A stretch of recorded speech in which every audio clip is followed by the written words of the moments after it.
In Book 1 of his Confessions, St. Augustine writes, Fecisti nos ad te. You have made us for yourself. No, you have made us to yourself. For you signifies possession, purpose, your intent as agent, for me as object. While all this remains true, the significance of to yourself is that of motion, entry, change in place and being. You have made us to yourself, to you, to enter into your life, to your wisdom, your love. To you means that this life is not meant to satisfy, that more is out there. You are out there. At BetterPears, we read classical texts in their original language, in the company of good friends. Find out more at betterpears.com today. At one point, he's out in the garden and he's flailing on the ground and falling down by the fig tree and crying and weeping, in this battle with these two wills between something that he just feels so desperately that he needs, but another part of him actually knows with such great conviction, I don't need this anymore. Like all of my needs are actually met in the person of Christ. Am I going to embrace my adoption? Or am I going to continue to cling to and grasp and run after kind of meeting my own needs as an orphan? BetterPears bites. Gub gub. The story of Cyrus, indeed the historical person of Cyrus, reminds us that powerful kings were once powerless boys. And more importantly, we are reminded of the grand exception to this rule upon rulers, that power arises from impotence. You see, there is that one king, eternally begotten, who freely chose to enter our history as a boy of lowly means under the care of a foster father. Sought out for death by the order of a wicked tyrant, a boy who became a man was not tricked into being sacrificed, but laid down his life and offers his flesh as heaven-sent food. That King of Kings, that Kurios Kurion, set all the captives free. Kyrie eleison, Christe eleison, Kyrie eleison. I am by no means a philosopher, but I do know one thing that Alistair McIntyre said about Jane Austen. He admires her and notes that she was one of the last, if not the last, great novelist to write in a world where Christian virtue was taken for granted instead of thrown out and undermined. She writes in a world where the standard that's expected and that people are measured against is one of Christian virtue and all of, moderation and temperance and humility and courage and chastity, quite frankly. So that's something that is not well reflected in the romance novels. And she's not preachy about it, though. She's very funny about it. BetterPears bites. Gub gub. Herodotus wrote in Ionic Greek, a dialect or form of the language which varies from the Attic Greek of Athens, largely in the length, selection, and graphical location of vowels. And so Cyrus's name, Kouros, can, without much squinting and mental gymnastics, arrive at the Attic Kouros, or the Epic and Ionic Kouros, which both mean boy, lad, or son. Cyrus's story is uncharacteristically focused on his childhood, his early vulnerability amid obscurity. The bloodlust of King Astyages, for the sake of his continued power, is rivaled in our minds only by King Herod and the slaughtering of the innocents. Furthermore, this boy Cyrus, who became a king, so impressed his personal character upon the office that Kouros came to mean power and authority. The adjectival form Kurios took on the substantive meaning master or lord, similar to how the Roman surname Caesar, Kaiser, became associated with the office of emperor long after the Julio-Claudian. The dead have no rights civilly, and so you can have last wishes and make all your plans, and if your family doesn't want to do it, they don't have to do it. There's no consequences civilly. But you can make it easy for them. You do the planning ahead of time. You communicate your plans, pay for your plans. Just kind of smooth the runway to getting what you want. Because the saddest thing is like, a daily communicant who suddenly stops coming and nobody calls the priest, and it's a week later and the priest realizes, hey, I haven't seen Mrs. Smith for a while. and he finds out that Mrs. Smith's kids came in from out of town when she died, and they had her cremated and scattered, no memorial service, and that's a real tragedy. BetterPears is excited to announce BetterPears Greenhouse Fellowships. Like a horticultural greenhouse which shelters plants from harsh winds and the bitter cold, these fellowships will be participatory dramatic readings of William Shakespeare's greatest plays in their original English. Each dramatic reading fellowship will experience together one of these timeless plays over two 2-hour sessions scheduled a week apart in a hosted home setting with an experienced guide and delicious hospitality, all for a fixed price. Register online today at betterpears.com/greenhouse and start your free BetterPears account so you will never miss out on BetterPears offerings.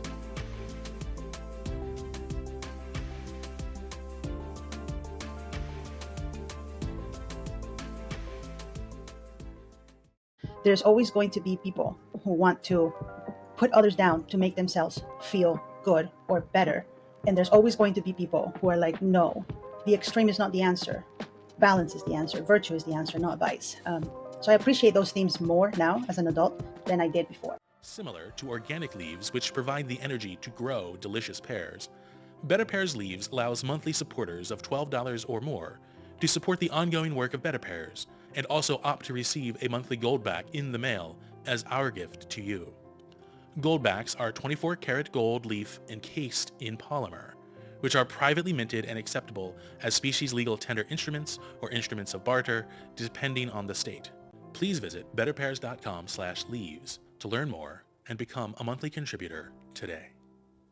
In John 1:12, he says, "Yet to all who received him, those who believe in his name, he gave the right to become children of God." He invites us to be his children. He invites us to be his family, which I think, how can you ask for more than that? The God of the universe wants you to be a part of his life and wants you to be part of who he is and carry him on with you. And he was willing to pitch his tent in the midst of us, to be present, to not just be this above puppet master, but really live among us and spend time with us as we are. I'm just blown away by the love of God and how much he loves and cares about each of us.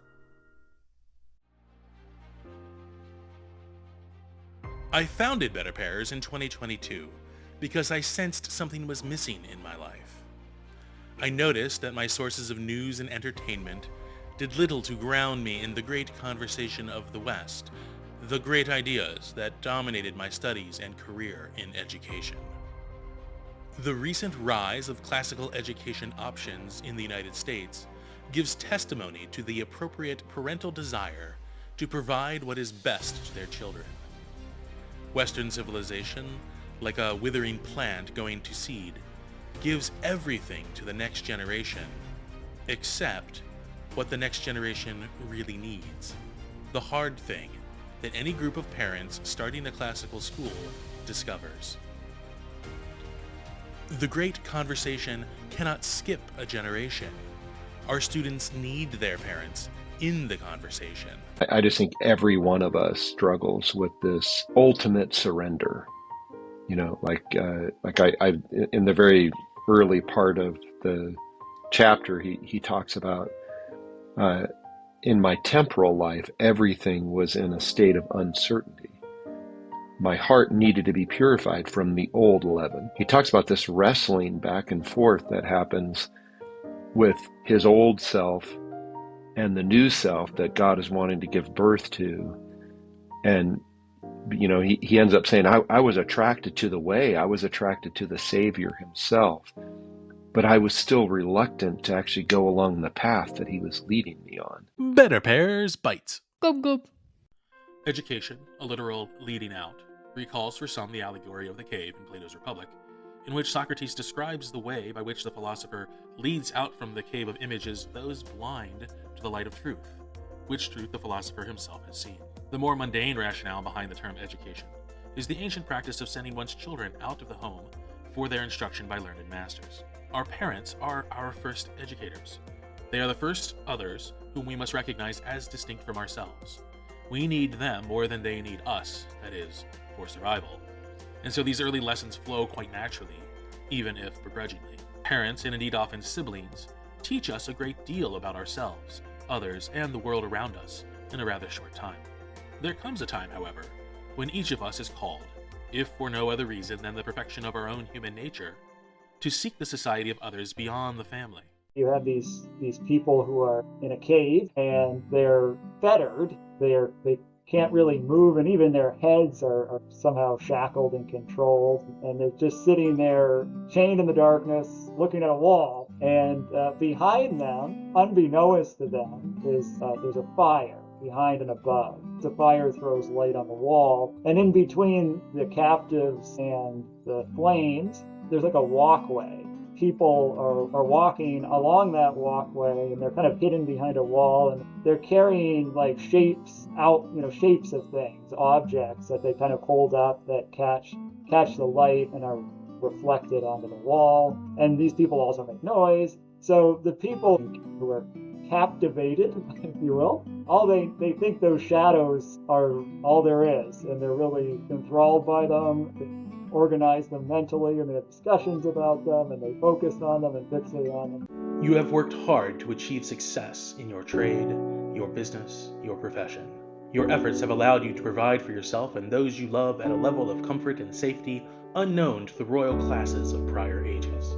Still, you are haunted by the idea that so much of your leisure, the sports, games, and digital entertainment is but bread and circuses that satisfy for only a passing hour. They have become shackles which isolate and imprison you. What you really want is a connection to something everlasting, something old and tested by time. You desire to connect with the ancients of old, unfiltered, to stand on their footing as a man like them, and view the world through their eyes, with their own words. At BetterPears, we offer guided readings of classical texts in their original language. Come join a fellowship of men like you who desire more from life. To learn more and subscribe to our mailing list, visit betterpears.com today. BetterPears Bites. Gub gub. Munera, then, are the walls, the means by which the community comes into being as such, the responsibility or office that burdens those seeking the community's perdurance, and the good, diffused and common to many, which incites the response to service.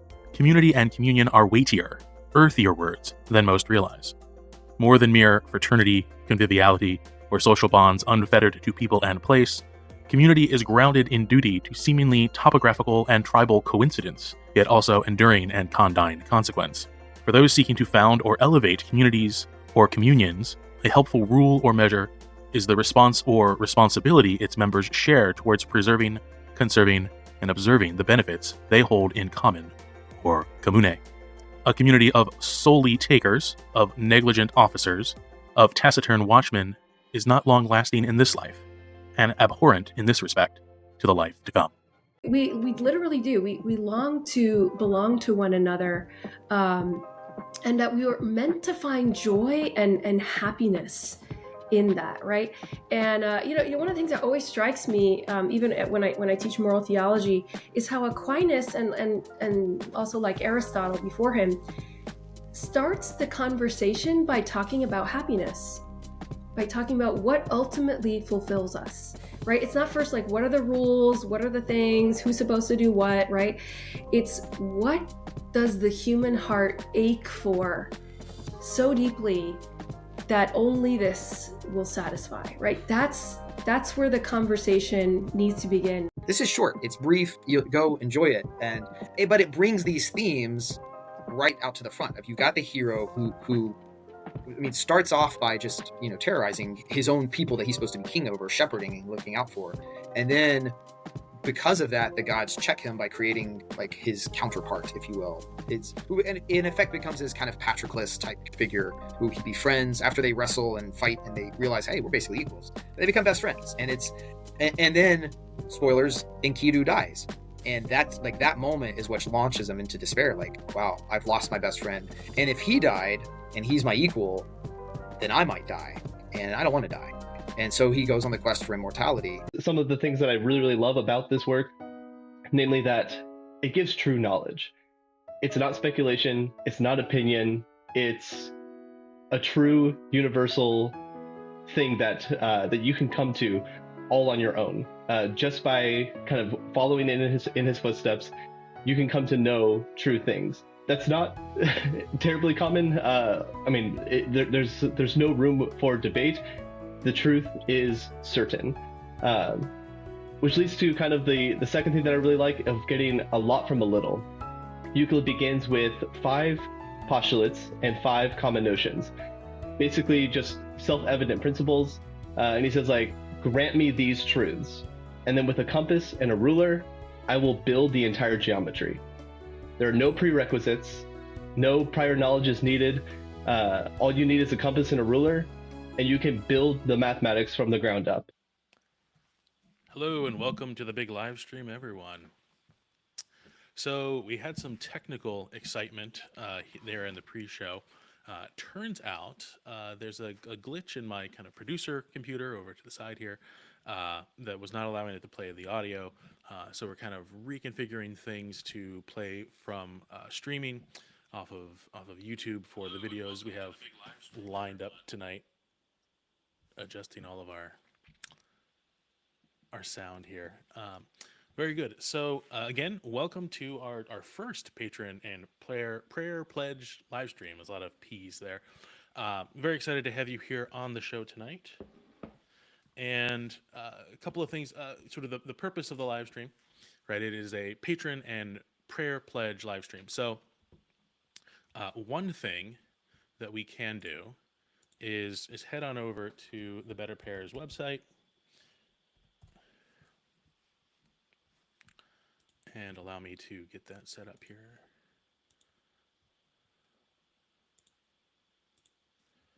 So on the BetterPears website, we see that the homepage has changed a little bit since maybe you last visited it. There's a few extra things kind of added up in the top. But yeah, so here's our announcement.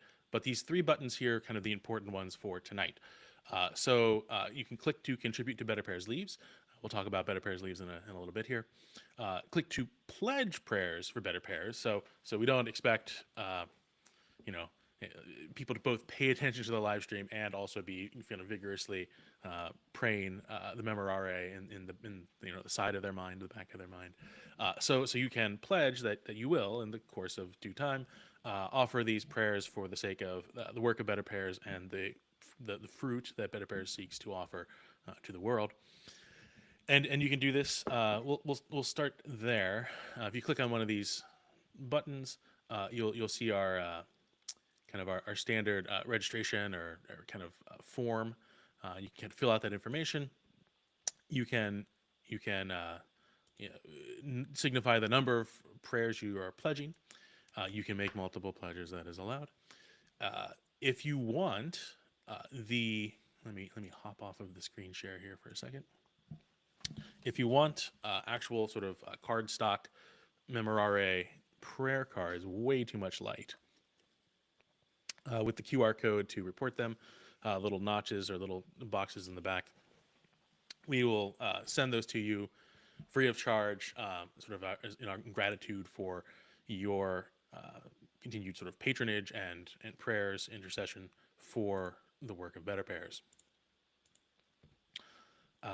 And then also, right, is there anything else that we could lift up in prayer for you? So, myself, the BetterPears team, the ragtag team of whoever might be working with BetterPears at the time, will have your petitions, lift those up to the Lord as well. So you just click submit. You'll get a little thank you email, and you're good to go. That'll be added to our pledge count.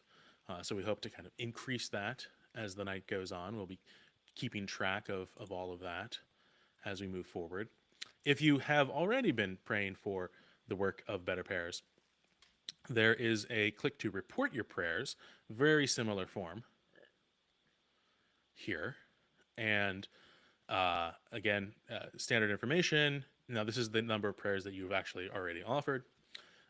You can note whether this was part of a previous pledge, so you can kind of it's not like credit, but at least we can kind of track how many sort of outstanding pledges we have, how many have actually been fulfilled.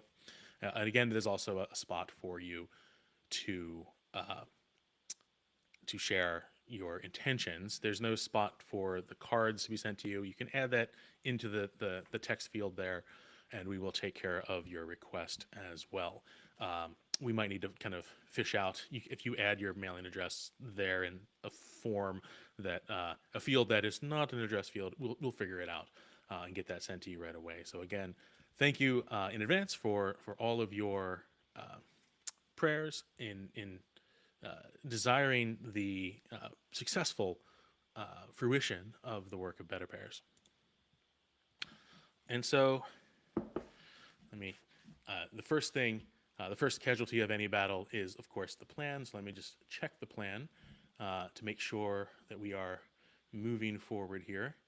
Yes, and I will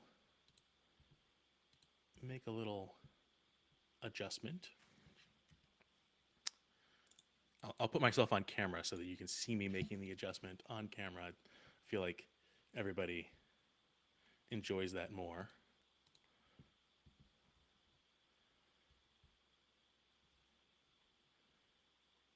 Here we go.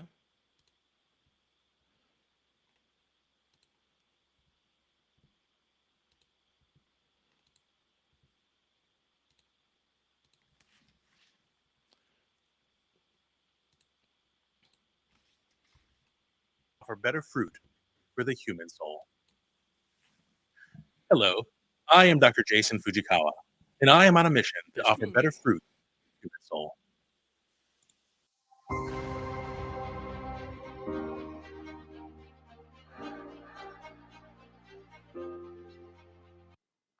Before we get started, I wanted to mention that if you haven't read a BetterPears blog post, listened to a BetterPears podcast episode, or attended one of our in-person fellowships, hit pause and come back to this video afterwards.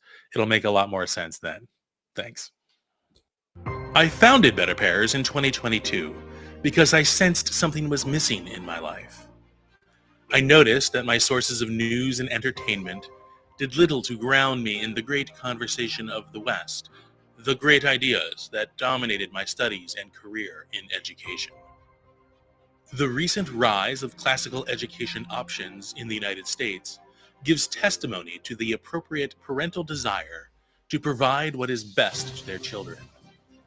Western civilization, like a withering plant going to seed, gives everything to the next generation, except what the next generation really needs, the hard thing that any group of parents starting a classical school discovers.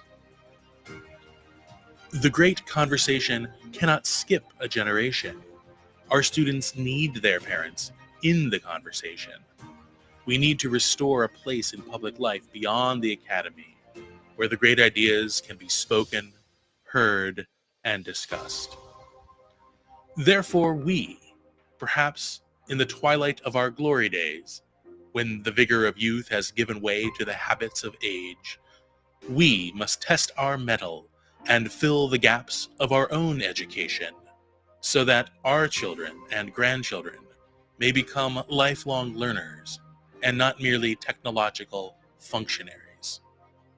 I intend no less than to initiate and foster a cultural renaissance in the West, founded on the harmony of faith and reason.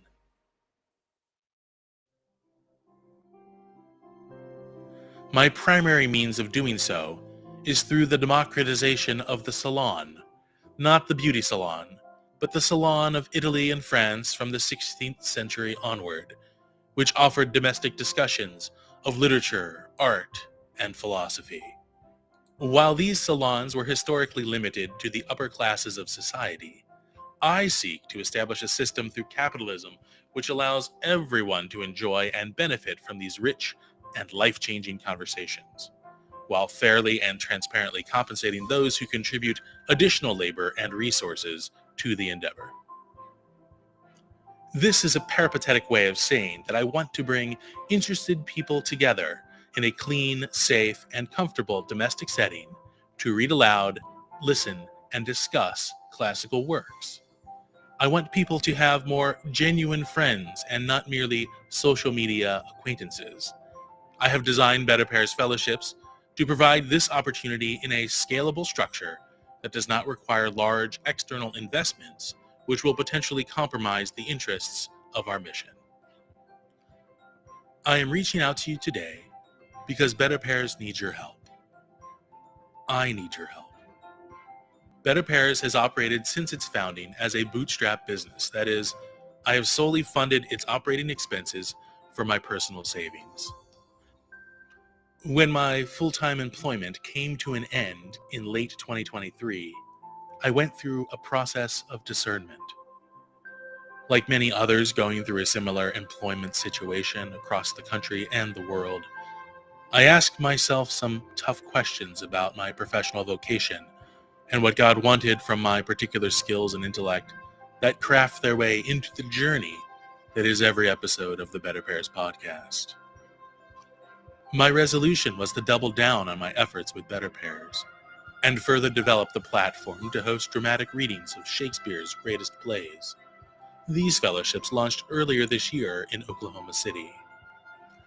I am also developing a video interview series which explores the guest's favorite classical work in a way that models the quality of conversation that can be had at in-person fellowships. To keep all these initiatives moving forward, especially our in-person fellowships, I need your help. I'm excited to announce our new crowdfunding program, BetterPears Leaves. Similar to organic leaves, which provide the energy to grow delicious pears, BetterPears Leaves allows monthly supporters of $12 or more to support the ongoing work of BetterPears and also opt to receive a monthly goldback in the mail as our gift to you.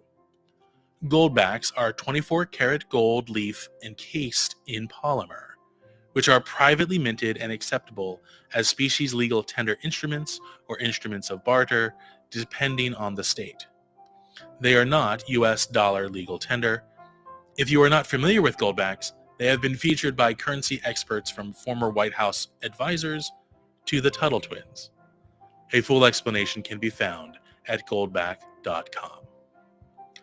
Unlike Federal Reserve notes in your wallet, or your bank's promise to return funds on deposit, each goldback contains 1/1000th of an ounce of gold and retains a current redemption value between $4 and $5 at all major gold and silver dealers.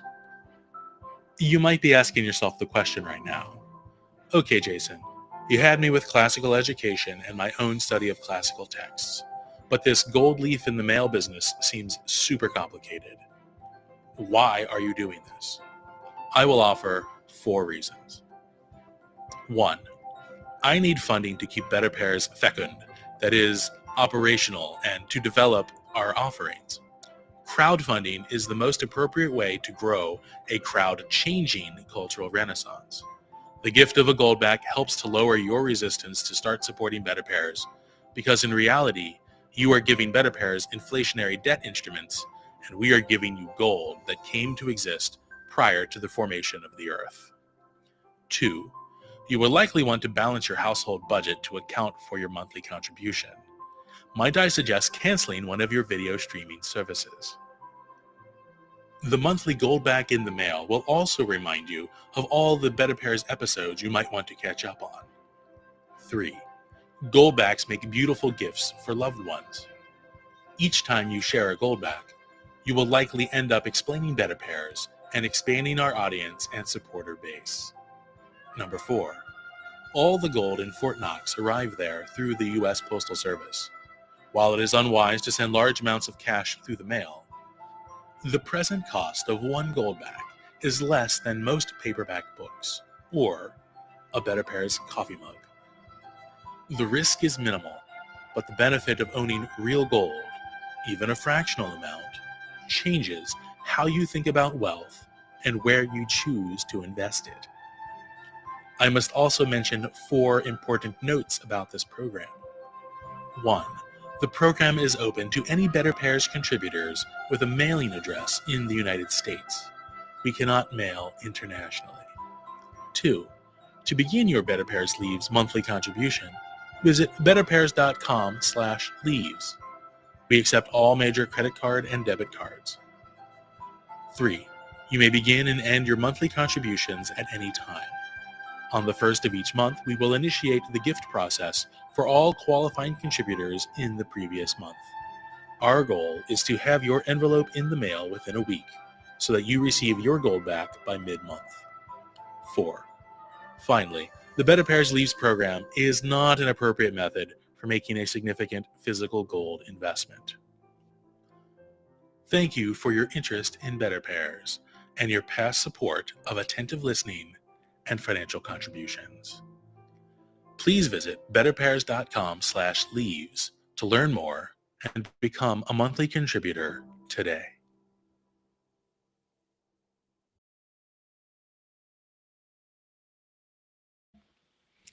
Welcome back. Okay, so that's sort of our overview video of what the Better Pairs Leaves program is all about. We're in a active drive for additional patrons.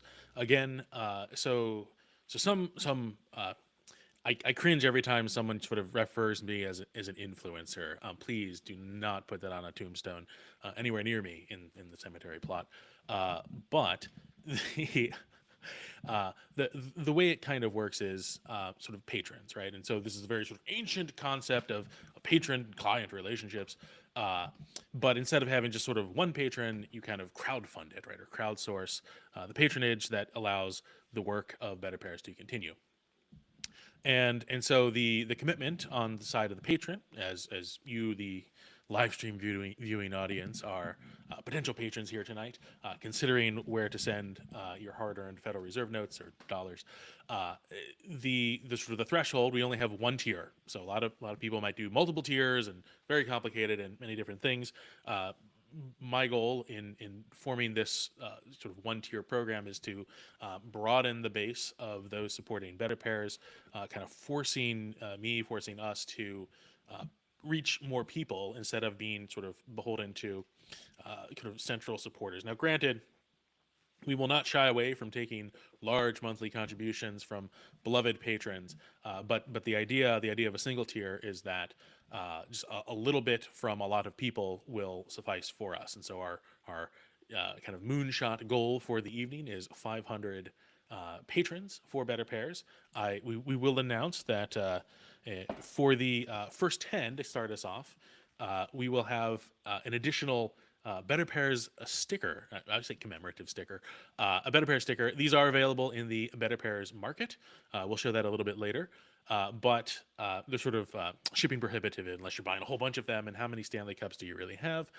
So these will be added to the monthly gold back in the mail that you'll receive, along with a note about what's going on with Better Pairs. So again, the threshold for that tier 1 giving level, there's only one tier, top tier giving level, is $12 American. And the way you do that is through our website. So let me share the screen one more time.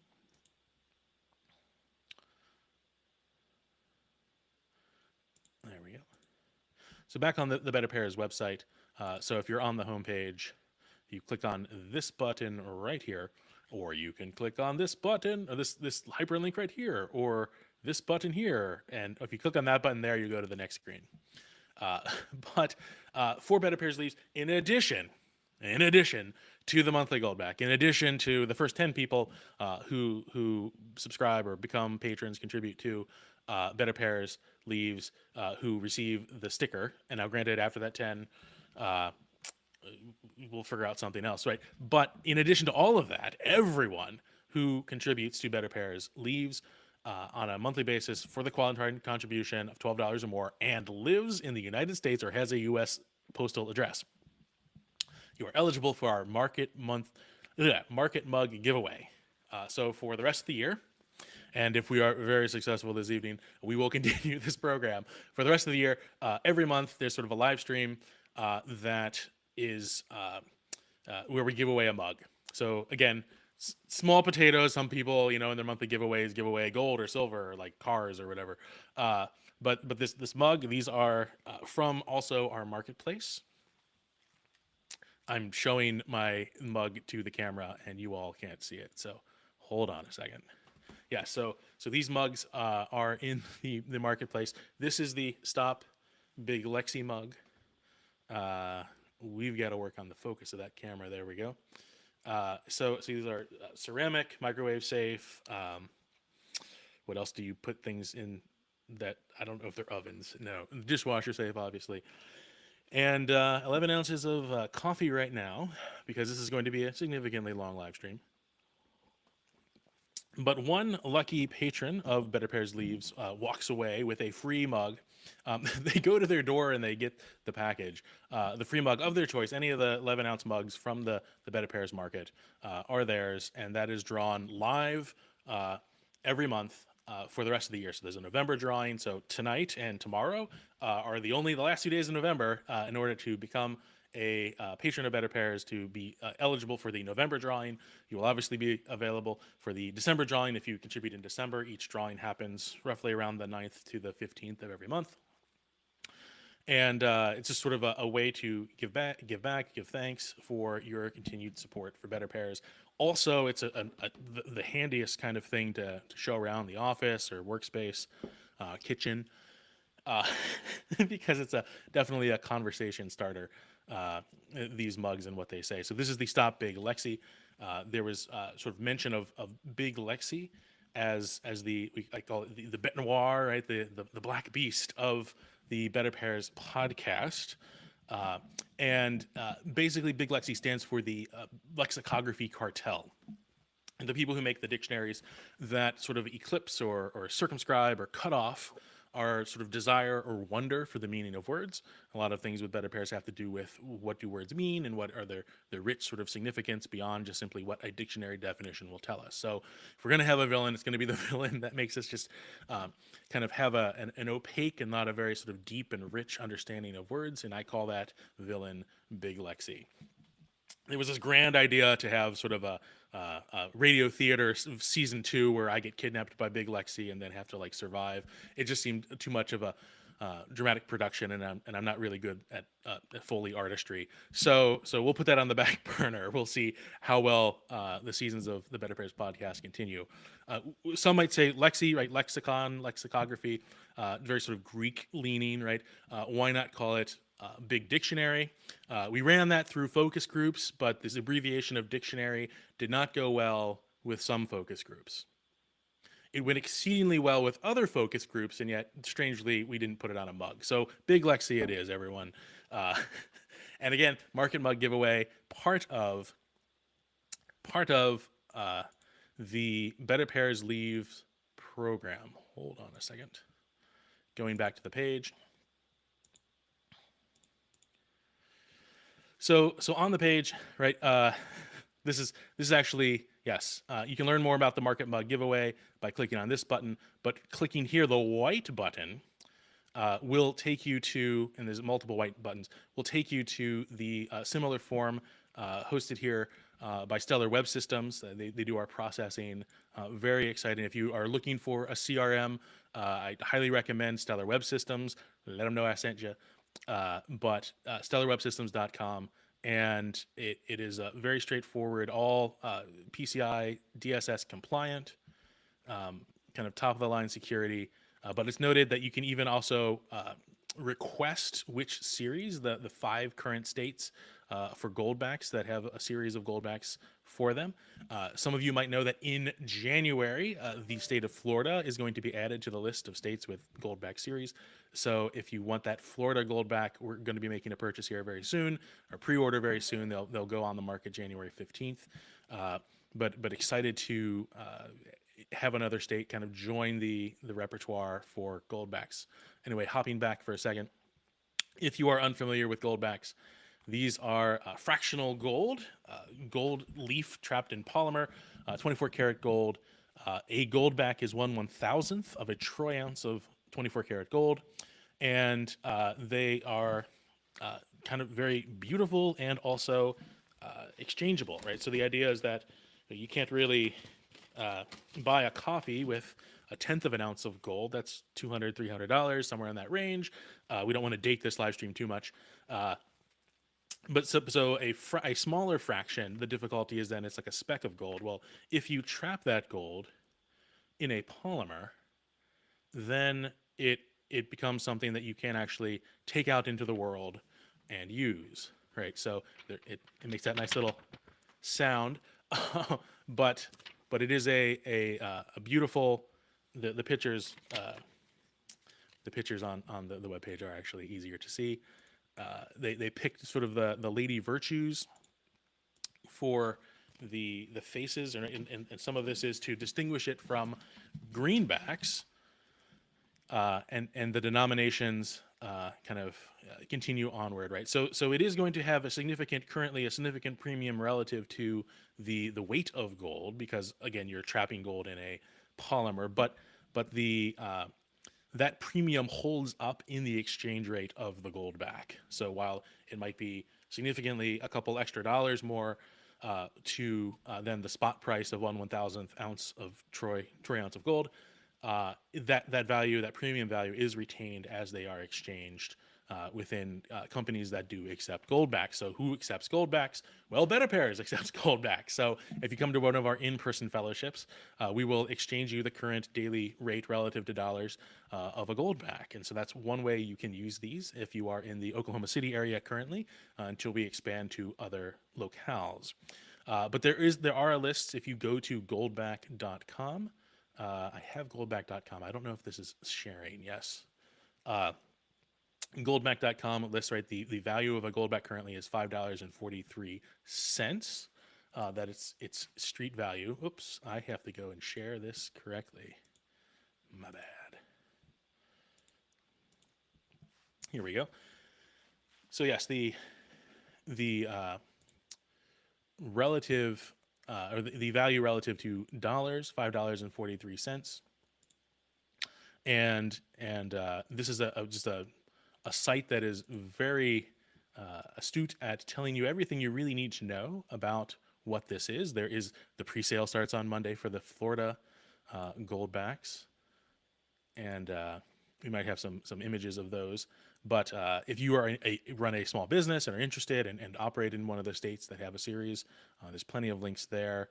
You can track the price of goldbacks going back months until when they were, I forget, first brought onto the scene. I think it was 2017, 2018, 2019. And again, they're also fungible. So 5 goldbacks equals 10 goldbacks, right? And those exchange rates hold. That's part of the deal as being a distributor, is to maintain the fungibility of the gold back. So just this is not, you're not buying a gold back with your support of BetterPears Leaves. It is our thank you gift, right? And that is it is technically less transactional in that sense, but also just sort of important, this idea of the reciprocity of gift giving and gift receiving, and the acknowledgement of those kinds of gifts. So it's sort of a boon for you. If you want to be more kind of mercantile and counting of the cost there, right? We're asking for $12 US sent to us electronically. We send you physical gold, right? You send us like electrons on a spreadsheet somewhere, and we send you physical gold from the creation of the earth that will not rust, will last longer than your body will, and actually has an intrinsic value because for the last 5,000 years, right? So that's kind of the swap that we're making there. And then the difference in that relative value in dollars, that $5.53 plus maybe the postage, right? That sort of $6 cushion, that's for BetterPears. That's for us to do the things that we do, to host the website, to continue to promote our in-person fellowships, to basically keep the lights on, and to continue this work, and to kind of free up the time and the energy to focus on sort of the cultural renaissance that BetterPears seeks to foster. So one of the ways that we seek to foster this cultural renaissance, shifting over to some other things we got going, is through the Confederal Reserve.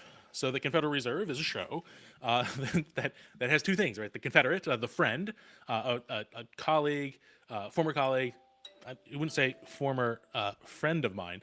They continue to be friends. An old friend talking about older works. So we pick up a classical work. That friend, actually, the guest of the episode, introduces a work, and then we discuss it for about 45 minutes. And it is an interview kind of based around one question: what is your classical work, and why is it so important? And then everything just kind of flows from there. And the idea is to model an actual conversation about transcendental truth, right? About something in the human experience, something about the nature of God, something about the true, the good, and the beautiful that we seem to not have in the modern world, right? That's I think, from my own observation, that's what's missing in the grand scheme of things. And so the Confederal Reserve is it exists not because it's anything special, although I think all my guests are special. It exists because it needs to kind of show and model and prove that this kind of thinking and conversation and discourse is easy enough to have, right? And so we call it the gimmick we want you to mimic. And for our viewing audience tonight, we have a premiere of the next episode of the Confederal Reserve. It is featuring Mark Gillis, and there'll be an introduction in there, and you can kind of understand where we've crossed paths and how we know each other in the course of the episode. So we're going to watch this episode. It's going to be here on the live stream. It will be hosted as a separate episode later on the YouTube channel, on our Rumble channel. We're only streaming on YouTube tonight because, reasons, because it's very complex. Live stream is very complex, and this is our first time doing such a grand venture. But we're gonna have this episode, watch it in its entirety, and then we'll have a panel of special guests to talk and to react about the episode, about the work of Flannery O'Connor is the subject of the episode. So very excited to launch this. I'm going to do that right now.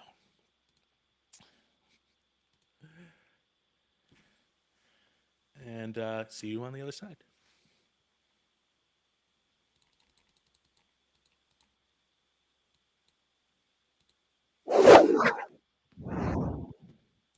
So my take is, good people or bad people, there's no such thing. A good man is hard to find. There's no such thing as a purely good person. There's no such thing as a purely evil person. The misfit has good in him. He's the murderer who kills the family. He's tortured. He's had a lot of injustice done to him in his life. The good people, I guess, those who at least don't go around murdering families and have jobs and have a lot of evil in them. And it's easy to miss because it's not a crime family. It's not a war, as you say, they're not at war. It's ordinary life. I think she shows that we're between good and evil. Throughout life, we meet others who have insights and experiences quite unlike our own. The great ideas of classical works resonate differently with them. Often these treasures of mind and heart go unshared, reserved from others in the course of daily life. But what if we took the time to have those conversations, to sit down and recall those thoughts, those impressions upon us that moved us along our path? Why then, we would no longer be alone, and at least for one shimmering moment, someone else could see the world through our eyes. I give you the Confederal Reserve. Welcome to the Confederal Reserve, presented by BetterPears. I am your host, Dr. Jason Fujikawa. The Confederal Reserve is a show that connects old friends, that is, Confederates, to discuss the ideas and classical works that have shaped their lives and worldviews. Before we get going, I invite you to like this episode, subscribe to the BetterPears channel if you have not already, and click the bell icon to receive notifications so that you remain the first to know of future interviews and podcast episodes. If you would like to support the work of BetterPears with your Federal Reserve notes and receive fractional gold in the mail each month, please follow the link in the description to our crowdfunding program, BetterPears Leaves. As a special bonus for the rest of 2024, every qualifying contribution earns an entry into our monthly Market Mug giveaway. Official rules are available at betterpears.com/giveaway. Now then, the structure of the show is our gimmick we want you to mimic.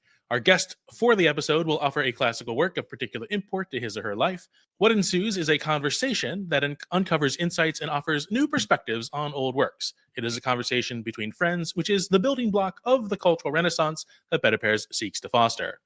Our guest today is Mark Gillis. Mark Gillis is the head of school at Holy Family Academy in Manchester, New Hampshire, where he began working in 2014 after 3 years as principal at Sacred Heart School in Hampton, New Hampshire. Prior to his work as a Catholic school administrator, Mark taught at Magdalen College from 1990 to 2010. Mark has a bachelor's degree in liberal studies from Magdalen College, the Apostolic Catechetical Diploma from the Vatican, and a master's degree in education from Boston College. He also is the director of the Don Bosco Boys Camp, which he founded in 1997. It's my great pleasure to welcome our guest today on the Confederal Reserve, Mark Gillis. Welcome, Mark. Thank you, Jason. Great to be here. Well, we get started right away. Thank you again for being on the program. But what is your vintage work and why is it so important? I chose A Good Man is Hard to Find by Flannery O'Connor. And I think it fits here as in the company of great books, even though it's not as old. And we'll see how much it stands the test of time. As you mentioned, at least it outlived the life of the author. So I think when most people read Flannery O'Connor for the first time, no one's neutral. I think people come away, I think for the most part, and now I'm reading a book with high school students, high school seniors, don't know what to make of it, don't know to make heads or tails. It's usually very shocking. You've got in other stories, and you've got a guy with tattoos all over his body. You've got a Bible salesman who doesn't believe in God, steals the prosthetic leg of a one-legged girl. So you've got all these freakish characters. You've got a lot of violence. You have that in this story, and I think it upsets you. And I think that's one mark of a work that has a lot, is that you don't know what to make of it at first, and you can go back and reread. There's that Sister Wendy. She was a nun not too long ago. She had a series about arts, and she explained paintings. And Bill Moyes was interviewing her, and she made that point that a great work of art, you can come back to it again and again and again. You notice new things, and when you first look at it, it shakes you. You don't know what to make. It could be anger, fear, confusion, joy, whatever it is, but you're really awake. You've been awakened. The gadfly has stung. And then Bill Moyes says, "Oh, so it kind of disturbs you in some way, disturbs your peace." He said, "What?" So, for example, that years ago in New York City, an artist took a crucifix and submerged it upside down, and they said, in urine. Okay, so that would be, it's disturbing.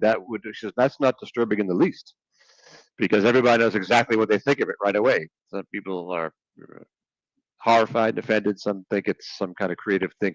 So that's not a real deep, something being offensive or just shockingly violent along those lines is not what it means. So I had that experience reading her stories, especially the short stories. And this story definitely has that. It's gruesome for what happens. You've got a lot of violence, which I guess we'll get there. So that's one thing. It shakes you. I think it's literature, so it's crossing disciplines. But to think of it in terms of Socrates and this part of human beings where we tend to be asleep, we're cave dwellers, happily dwelling in our caves, and waking up is unpleasant, and being dragged out of the cave, hopefully by a friend, an older, wiser person, is great. So maybe kind of a couple thoughts going everywhere here. One, A Good Man is Hard to Find is a short story, so it's maybe different than some of the other works we featured on the program previously. Long epics or novels and these kinds of things. Like, this is a story that can be read in a sitting. You can read it to somebody in a sitting, right? You can kind of listen to it, or kind of. I think for me, it's a little bit easier to hear it and to be able to visualize things, particularly in a short story like this, with kind of the detail and the nuances and that kind of stuff. But anyway, and so you're saying it disturbs us. I think one of the terms that comes out in describing Flannery O'Connor's work is sort of the grotesque. I was just wondering if you think that's what does that term mean? But two, like, does that fit kind of right. the style of writing that she does? And right. And maybe we can go a little bit more into that aspect. Yeah, and thank you for pointing out the basics. That's a short story and not that long. So honestly, the genres and Southern Gothic and grotesque, that's what you should always hear about Flannery O'Connor. Myself personally, I don't really think in those terms. I just come at the book. So definitely understand that you've got shocking violence, you've got characters. So I think I used the word freakish before. I don't know if that's for me, the disturbing part. It definitely gets your attention when you come across these characters. But it's different from, I don't know, just spectacle or something that, I don't know, for shock value. It's different from a sort of a horror movie or, so there's something out of the ordinary in the characters for the most part. The plot is usually pretty simple. You've got in this story, we have a family driving to Florida for vacation. That's pretty much all the action, except they do break down and things go from there. You've got everything rise must converge, a bus ride downtown for the son and mom. She's going to the reducing class. So the plot action is pretty basic and stuff you would experience every day. So that's one criticism here is that, boy, these you're going to go down south, are you going to see these things all over the place? The one-legged, gal and the family's being taken out the woods and shot. So, like any story, you're taking events that are true in their essence and the kind of thing that might happen. So, I think the characters, there's a reason to their physical reason. They have the physical description, physical body they have, or the life situation, the misfit in this category. So, I guess maybe one way to kind of take the discussion is I was severely impressed upon me by Aristotle's Poetics, right? And so there's a big kind of discussion, particularly in the case of like plot. I mean, for Aristotle, plot is king. And he navigates one. I mean, we're in the world of kind of novels, and here are short stories that are novel in the sense of the main character, the main protagonists are not kings and dukes and bishops or whatever. They're normal people. They're regular people. This family going on vacation to Florida. But within that, though, there's this question of, well, yeah, the general plot trajectory, right? Is this a story about good people and good things happen to them? Well, like that's kind of what we would expect. It's not really a story. It's definitely not tragedy. You would have this idea of wicked people coming to wicked ends, and we would say, okay, well, that's justice. So it's not quite tragic in what Aristotle's getting to in his Poetics. But then you have this other problem of where he kind of latches on to of a good person with sort of this flaw, but it comes to a wicked end, right? A downfall. But here, perhaps you have this case of, say, wicked people that come into good, or at least, right?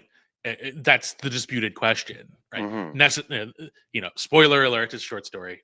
If you haven't at this point, if you haven't already read or experienced the story, stop and go do that. But it's short, so you could pause and come back.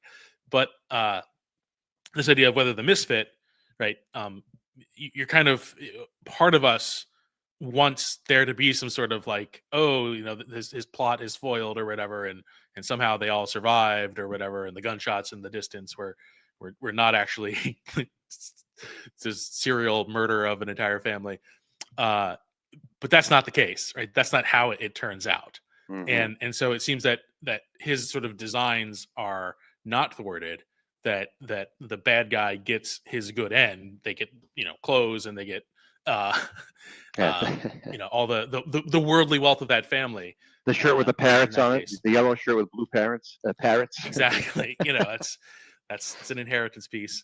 And so part of us has to, I think, the beauty, I think, of O'Connor is that it's all up for grabs. It isn't going to happen. It's not going to have a storybook ending.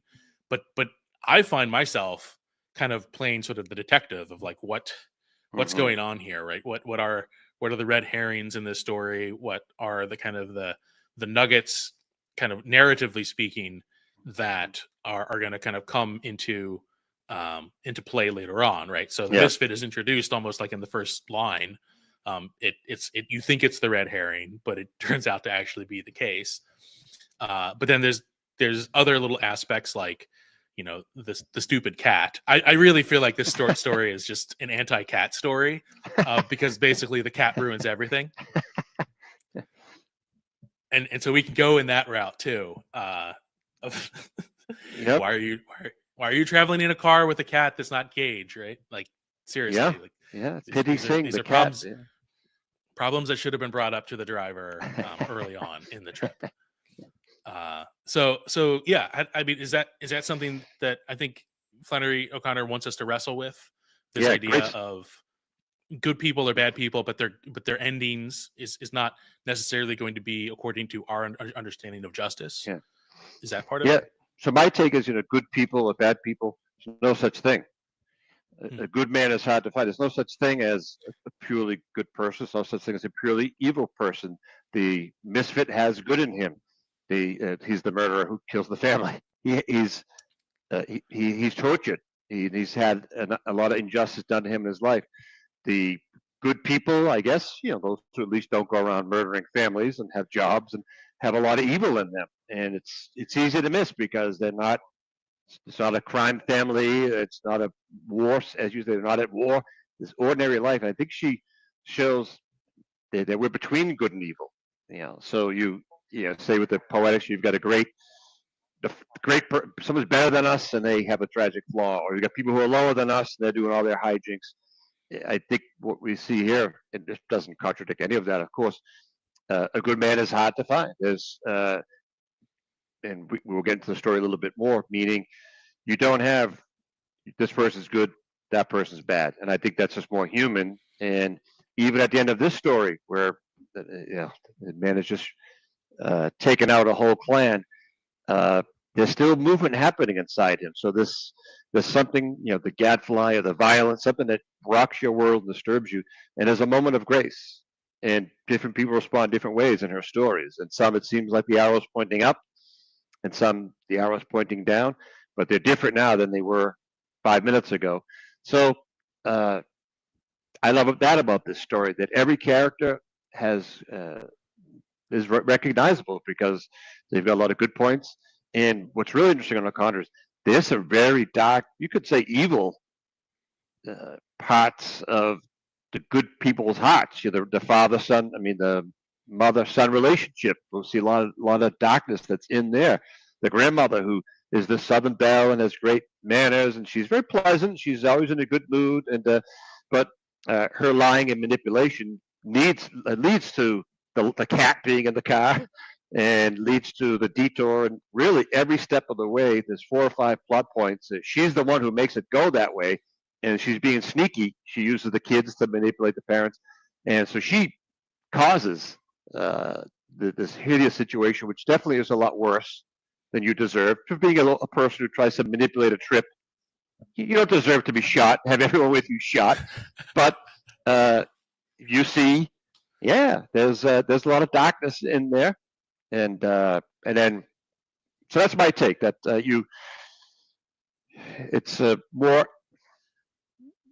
Yeah, there's no such thing as one who's all good or all bad. And everyone gets their shot. Everyone gets their fall. There's the effects of their sin, and the little shot, no pun intended, a little chance, a little light opening of the coffin to come out of that, come back to life. Yeah, no, I mean, part of me, in reading this, so you enjoy this because this is me reading the short story for the first time. I've been aware of the story, somewhat understood the plot or whatever, but just kind of sitting down and reading it. Part of my kind of initial reaction is because I am a father and a man. I try to identify with the husband in this scene, and all the kind of missed opportunities to assert himself and to avoid the destruction of his entire family. I mean, it just kind of, it's these cascading effects, right? Where he they go off in this little side tangent trip. And we've all been there, right? If you, in my part of the world, you're driving through Missouri, there's caves and various, roadside attractions or whatever that are going to kind of catch your eye. And okay, it's a long trip, and what if it's break it up a little bit to have a memory, something unusual, right? But it keeps on getting worse and worse, right? But before the cat kind of jumps on his face, the grandmother's thought is like, oh wait, that was in Tennessee. That's not where we are here, right? It's hilarious, right? It's laugh out loud funny. Yeah, it's like you didn't even die going on this like side quest. It was like an completely unnecessary side quest. Yeah. and there was no pot of gold at the end of this, Yeah. and it was just all kind of for naught. But then okay, your car wrecks, your family's kind of concussed or whatever. Yeah. You've survived a car wreck, and then these goons show up to kind of take advantage of you, and they have guns, and so that's a problem. But then you're kind of escorted off with your son and with one guy. Mhm. It's just the one, right? I mean, like the numbers improve. He has Where do they the both go? misfit. Yeah, he's. Oh, I see. You know who gets taken off the shot? Yeah, I don't remember that. Is it just Hiram or Bobby Lee? Yeah, Yeah, I think it's a 1-on-2. And yeah, I mean, the kid is a kid, and he's not really going to be counted for anything. But like your odds of winning that out, yeah, plus the understanding that there are going to be gunshots, and therefore, yeah, you make your move or whatever. Like nope, he didn't do it. He's totally dead. Uh, yeah. and so like this sort of this frustration Mm, of understanding maybe his lot in life or his yeah, situation and the family yeah, situation, and having sort of his mother-in-law, right? Uh, kind of breathing down his neck all the time. yeah. Okay, and you're in a car wreck. Okay, but then what's the next right thing to do? Mm, He's just yeah, missed opportunity, and that's like, as me yeah. as a reader, that's like the frustration of it all. Like, Right. And seriously, isn't this is how this is going to go. yeah, and isn't that very human and relatable? Uh, so you've got he and his wife, and the wife doesn't even get a name, right? So in the story, she hardly speaks, but you've got the son who's beaten down by the mother, as you'd say, and you can see this. You can kind of imagine how this has been going on for a long time. So, all right, a son who has a mom with a strong personality. Uh, Again, does that lead to that kind of catastrophe at the end? But you do also see in there, he's got a lot of, I don't know if I'd call it hatred for his mom. He clearly is annoyed at her all throughout the story because she does things that could be easily get on your nerves, and especially when it's after the grandmother, because the cat caused the accident, and they're almost sure the grandmother, she realized, oh my goodness, I was totally wrong about this lie I made up anyway about the gold being in the house, and she kind of wishes, I hope I'm dead so I don't have to own up to this lie that I told him. But then when he says something wrong, she recognized, you're the misfit, and he says something so nasty to her. It doesn't say what it was. Even the misfit says, "Ma'am, he didn't really mean that. People say things when they're angry." So he is sort of beaten down, and you could say not a man of action. He's also got a lot of deep resentment towards his mother, and that bears bad consequences in life. Yeah, no, there's a whole lot of dysfunction, and it's interesting. Like, it could have been a story as simple as that, right? And then you throw in the dysfunction of the misfit, and in a way, I think I have no idea how Flannery O'Connor's mind worked, but it's almost like let's build this sort of pressure cooker, and then we'll throw some neutrinos at it or whatever and collide it together, and see what happens, right? What kind of this sort of dance of everything being up in the air, right? The story at that point, when the misfit catches up with the family, it could go kind of any way, and it I don't know if it goes the worst possible way, but it's pretty close. And I don't know. But like, how does that? How do we walk away from it in that case, right? And we live in a particular time. So for people watching this video years from now, we live in what I call like the pill times, right? And so it's the blue pill or the red pill, or like the white pill or the black pill. This seems kind of like a black pill story. Right, sort of a cynical kind of a view of that expect the worst, and oh my goodness, here comes the worst, right? So how do you see, what is O'Connor in your mind trying to give the reader, right? Presumably she's trying to edify the reader, and I think that's why I think her work has so much staying power, because she's trying to present something of reality, and reality is sometimes harsh, grotesque.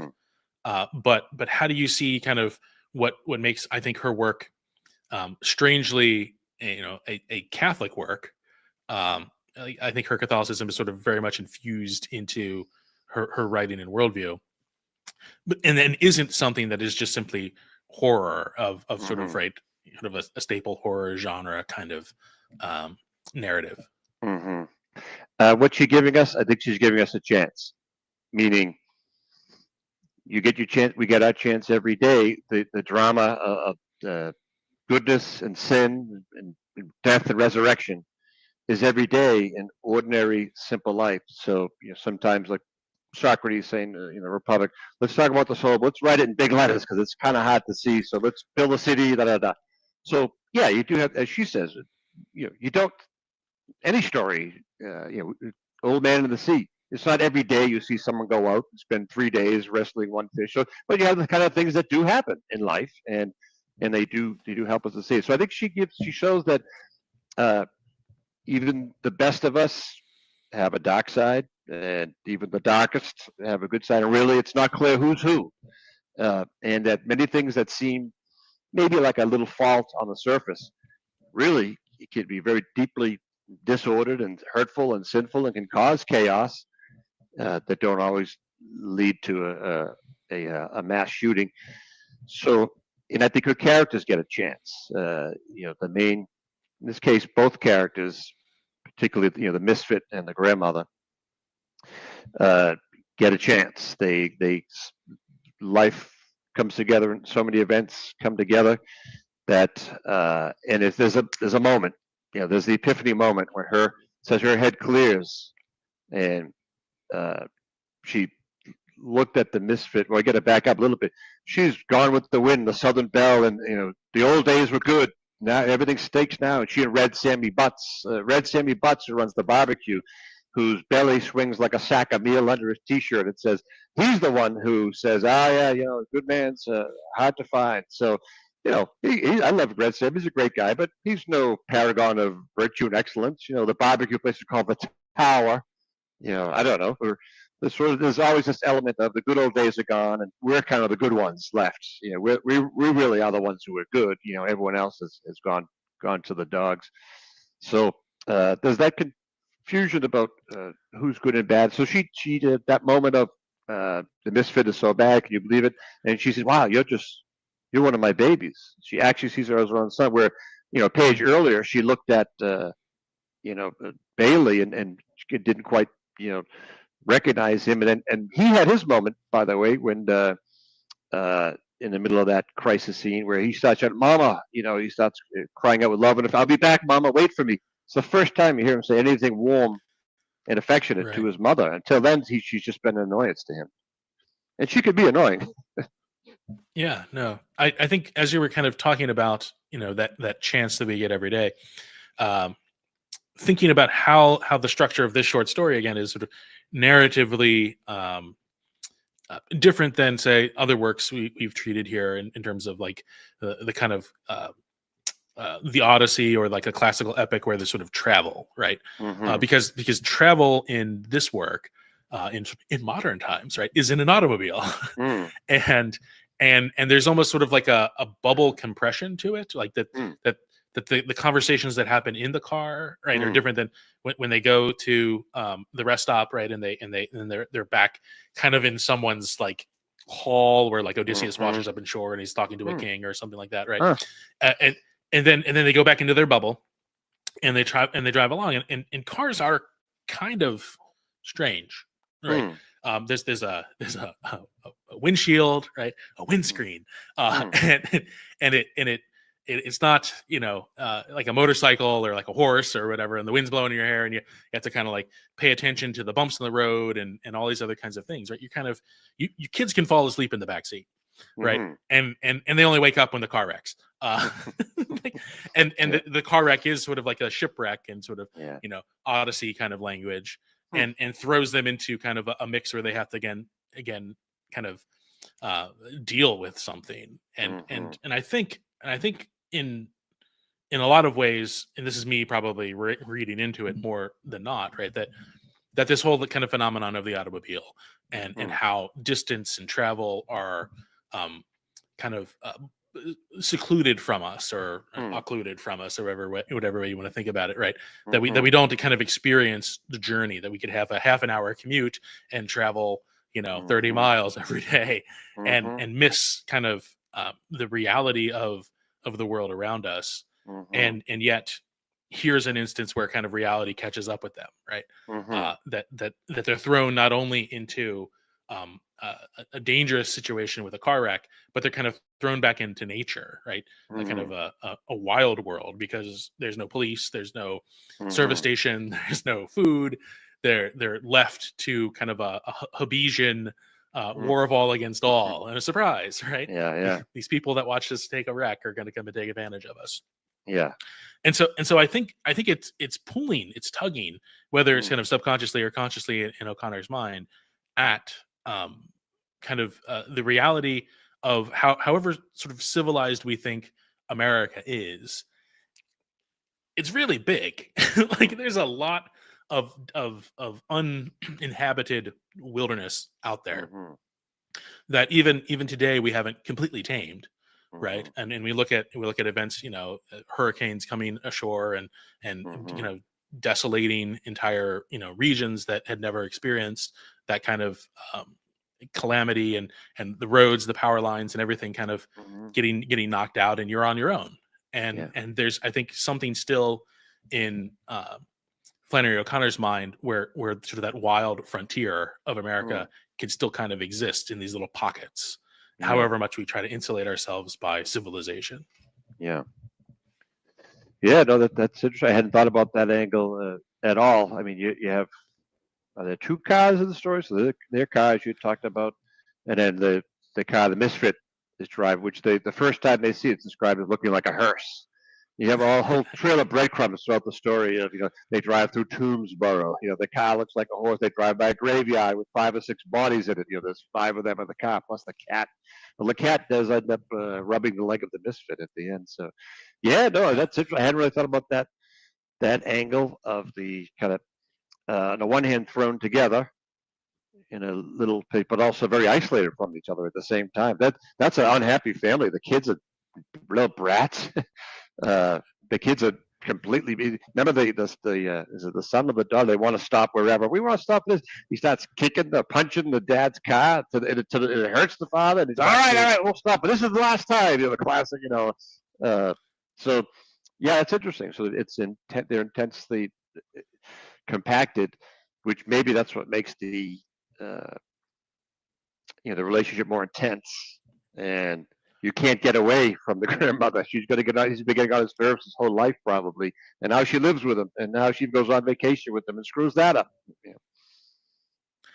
No, it's just completely random tangent. Like, it is, I don't know, humbling or kind of conspiratorial to see that they have not improved the back seat of a driver's seat to protect from the feet of the person behind him. Like, Yeah, seriously, yeah, like, you say it's for safety. We could totally fix that problem, but I yep, definitely know that problem. yeah, yeah. The John Wesley is his name. They should call it the John Wesley cushion or something. Yeah, Yeah, give it a good literary reference, and everybody will have to, yeah, like, remember. Oh yeah, that's it. yeah. Very good. Um, any other thoughts on the short story from sometimes I like to think of, like, remarks that students in the past, when I'm reading something with them, like an insight that, okay, I never had this before. Has anything come up Yeah. in your teaching of this work in particular that kind of caught you off guard? Yeah, that's a great point. We both had that experience. If you read a story every year, and someone notices something you've never seen before, getting back to that Sister Wendy thing about there's just always more there than meets the eye. One student said this year, when we did the story, there's a whole question of some of the most famous moments are the last 50 lines. When she looks at the misfit and says, "You're one of my babies," and then the last 2 lines of everyone seems to have heard those. She would have been a good woman if she just had someone to shoot her every day of her life. So those are both great lines. I'd love to hear your thoughts also on those. But to answer your question, yeah, one student said, the grandmother who has nothing but contempt for bad people, and the misfit is the worst of the bad people, and he's already been killing her family off one by one. How does she go from that to sincerely saying, "You're one of my babies"? Now, some students were arguing she's manipulating, she's pretending that as a way to get out. So we had a good debate about that. You got to prove that in the text. So you could have that debate. I read it as a sincere. It does say her head cleared. He was in pain before. He almost was going to cry. He's feeling convicted of sin. I wouldn't be the way I am now. He doesn't fit in the world. I mean, that's something universal about that. There's something off in this world where we don't fit in. We're not home.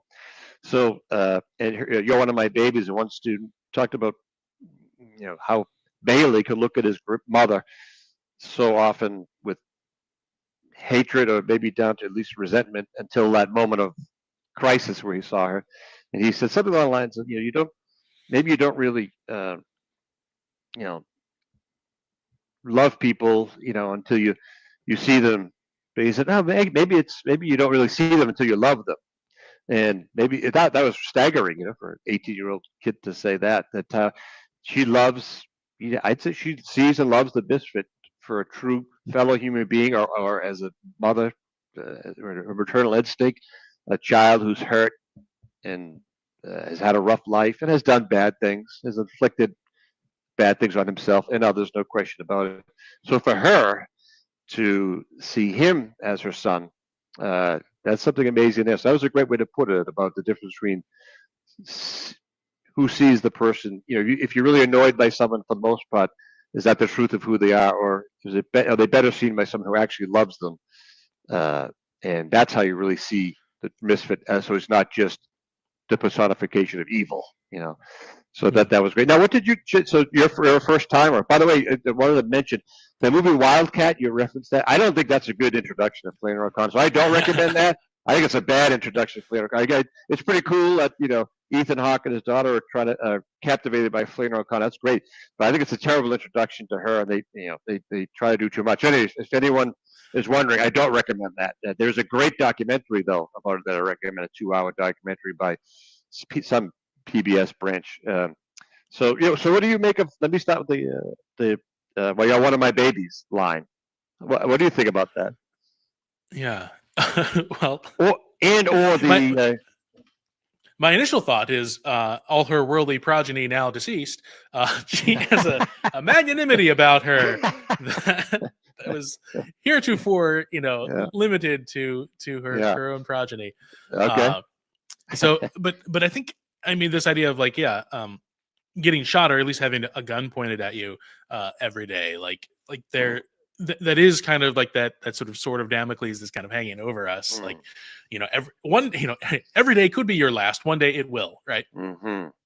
And I think the word that comes to my mind is something like distraction, right?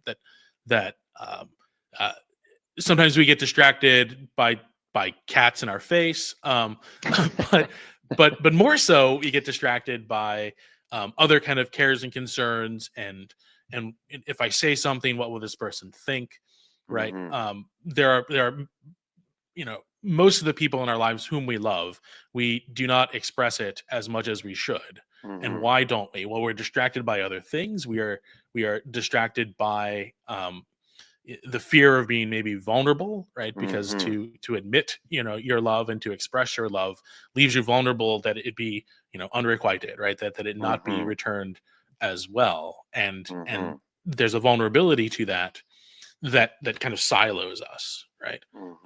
The human family comes about through an interconnected reality, right? We give live birth. Like, none of us hatched out of an egg, right? We know at least who one of our parents are, and ideally we know who both our parents are. Yeah. And we are kind of born into that community. And yet everything the prince of this world wants to distract us from that, wants to kind of pull us away from the unity of our kind of biological family, right? And furthermore, kind of pull us out from the unity of the human family, and to isolate us into our own little, bubbled cars traveling down the highway, and not to be kind of connected, and to see another as another self, right? That a friend becomes another self, right? And the more kind of magnanimous or big-minded or big-spirited we become, right? That's how that extension flows out. The whole idea of say patriotism makes no sense if that leads you to go where the bullets are flying, right? Wait a second, I have a job to preserve myself and to care and to defend, the people closest to me. So why would I just sort of go to a foreign land and get shot at, right? Well, it's because, right, that you see the patria, right, the fatherland, right, or the motherland, or whichever kind of tradition you come from, that the nation is, you identify with them, right? That I'm an American, right, and therefore I defend all Americans in that sense. So there's a part of me that has a sense of the justice of sort of the natural law extended in that to that degree. And I think that comes about if we can avoid those distractions, right? There's literally kind of drawing us away from the reality of the human family, right? The reality of our adopted status as brothers and sisters in Christ, right? That's kind of the tug, and here in the case of the story, right, it's the guy putting the gun in your face that allows you to see clearly that fundamental truth, which had previously to this point evaded us, consciously or unconsciously. Do you think that gun gets pointed out our face every day somehow? So, so here we have an extraordinary incident, so we asked, that's a question. He says, she would have been a good woman if it had been somebody to shoot her every minute of her life. So does he literally mean that? Well, it can't be. You get shot once, and that's the end of that. There's no other minute. But as you put it, there are different ways. Are there different ways of getting shot? Are those things built into everyday life? Little ways of getting. What does it mean to get shot? I mean, is it something along the lines of our bubble? This car image you're using. We're in our safe little womb tomb, and just things keep poking at it. If we could try to stay at it, and those things are usually painful and annoying, but it becomes a moment of grace. In these stories, it's a moment of grace. Jason used the word magnanimous, and it might have been 25 years ago. Bishop Barron wrote somewhere about Flannery O'Connor. He's a big fan, and his take was the going from the small soul to the big soul, from being pusillanimous to magnanimous, and that maybe the stories that I've read, I haven't read them all. There's a moment of violence that gives a person a chance to go for the world to get bigger, while the old world's getting destroyed. So I mean I took it that way, and So no, but I think there is some cosmic beauty in the idea of a day, right? Like in a way, we kind of become accustomed to it, that like sleep is just a natural thing, and I do it every 24 to 25 hours or whatever. Like, and I needed to rest and recoup and to kind of recreate my body and all these other things. And sleep's very important. Everybody should get their sleep, right? But in a sense, like it is sort of this arbitrary, weird thing. Like the image, the what is revealed about heaven is right, that there is no night, right? That the Christ the light is always illuminating everything, right? There's no need for sleep, and so sleep is a time for now. And yet every time we go to sleep and wake up, and it's a new day, right? There's sort of this clock built in to getting accomplished what is put before us every day, right? And the whole idea of procrastination, right, for tomorrow, is almost sort of a presumption that tomorrow is going to come, and draws away from what's on my plate to do today, right? And so we look at something like the spiritual sort of regimen of someone like St. Ignatius of Loyola, right, and sort of his focus on the exam and having his the Jesuits after him kind of be committed to this idea of taking an account of what happened in the day, and what was good, what was the consolation, what were the desolations, right? How can I improve in the next day? And so that test is there, I think, right? The gun is pointed at us every day. Yeah. That sleep is sort of a little death, right? And yet oftentimes we don't see it as such. So it could be pointing the gun at us and we don't realize it, right? Yeah, no, that's well, I think that's well, that's well something said, where this story, in the misfit and the pointing of the gun and being able to kind of project ourselves into the grandmother's position, right, allows us to at least see that the gun, right, see the finality of our actions in a microcosm, in a story that could hopefully influence our daily life. Yeah, and I love the grandmother. I think she's delightful. She's funny, and again, she's the mixture of all kinds of qualities. And how many of us don't long for some past, and how many of us don't have some feeling that we're at least we're better than whoever these people or those people. So it's easier to see when it's somebody else. So I think she's great. But that your point about the examine of the day, that things I did well or poorly, sort of a different angle of these rocket ships that come into your world from outside that on one hand, more than you didn't, who deserved that terrible thing to happen in this story, but most of our day they're just smaller things, but every now and then the big things do come along, and I'm sure I miss it all the time, but that those can be moments of grace, moments of God revealing something. But it definitely is death and resurrection. It's death, no question about it. Is there resurrection or not? And you mentioned the beginning about sort of the ambiguity at the end. Yeah, you don't know because these aren't Disney stories. These aren't bad schlocky Christian art. Where everything's just so you get beaten over the head with some simple message. So I think it's great that it respects the freedom of each character, and it's also more believable. So yeah. True. Well, thank you for sharing your insights on Flannery O'Connor and A Good Man is Hard to Find. I want to give you some time to share with your projects with our audience and to let them know how they can follow your work. Yeah, sure. So now I'm the head of school at Holy Family Academy, where you and I met and worked together for a couple of years. So it's a small Catholic school in Manchester, New Hampshire, on the historic west side of Manchester, New Hampshire. Grades 7 through 12, 20 kids per grade. Great books based. We don't read only great books. A lot of the books we read aren't considered great books, and that's fine. We like John Senior has that thing about you got to read all these good books before you read the great books. So anyway, but they will read their Plato, and they will read Aristotle, and O'Connor is in there as well. Socratic method, seminar method in classes. We able to get to daily mass. We're on the campus of St. Marie's, so we walk 3 minutes over to the church there for daily mass. So so that's what's going on with the school here. And then I run the Don Bosco Boys Camp, and it's a boys' day camp out of my parish in Concord, New Hampshire, Christ the King Parish. In 2 weeks, the last 2 weeks of July, we'll get about 75 boys per week from age 5 or 6 up to 14 are the campers, and then you have counselors in training, teenagers, then the college age guys are counselors, and they've almost all come up through the ranks. So, and it just we start at the parish, and there's game room and building blocks at foosball and Pinewood Derby cars, and then we have prayer and a little catechesis, and we go to the park for capture the flag and wrestling matches and dodgeball. So it's something that parents always say this. It's disappearing from today, where you can just have boys led by guys, and they can wrestle and come home dirty and smelly and bloody, within reason. And as one parent said, I love the camp. My boys come home happy and tired.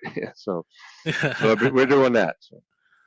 Yes, no, it's both very exciting projects, activities, opportunities for the people in the Concord, New Hampshire, and Manchester, New Hampshire area. We will put the links in the description. So if you're interested in learning more about Holy Family Academy, the Don Bosco Boys Camp, head down to the description and follow the links for those opportunities. Thank you again, Mark. It was a pleasure having you on the show today. And a special thanks to our audience from all of us here at the Confederal Reserve and the BetterPears Cultural Empire. Thank you for watching. See you next time on the Confederal Reserve. If you enjoyed this video, please like and subscribe. You can click here to watch a recent interview of the Confederal Reserve, or over here to view the playlist of the BetterPears podcast.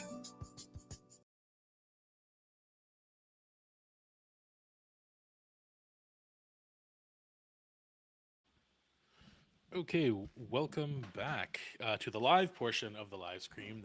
That was our pre-produced episode with Mark Gillis. I had the pleasure of interviewing him or discussing Flannery O'Connor's work last week. And so we have a special treat though, because normally at the end of an episode, you basically kind of go into maybe a little slight depression because it's going to be a while till the next episode drops, and you really want to talk about this, and maybe you're kind of just on the subway alone, and you're like, oh, I get really good reception here in the subway, or some other kind of Sitzenleben situation in life kind of situation. But now, as a sort of a special treat here on the big live stream, I have the guest of that episode, Mark Gillis, waiting here in the lobby, as well as another friend of the show, Mark Forrester. And so I'll let them in here.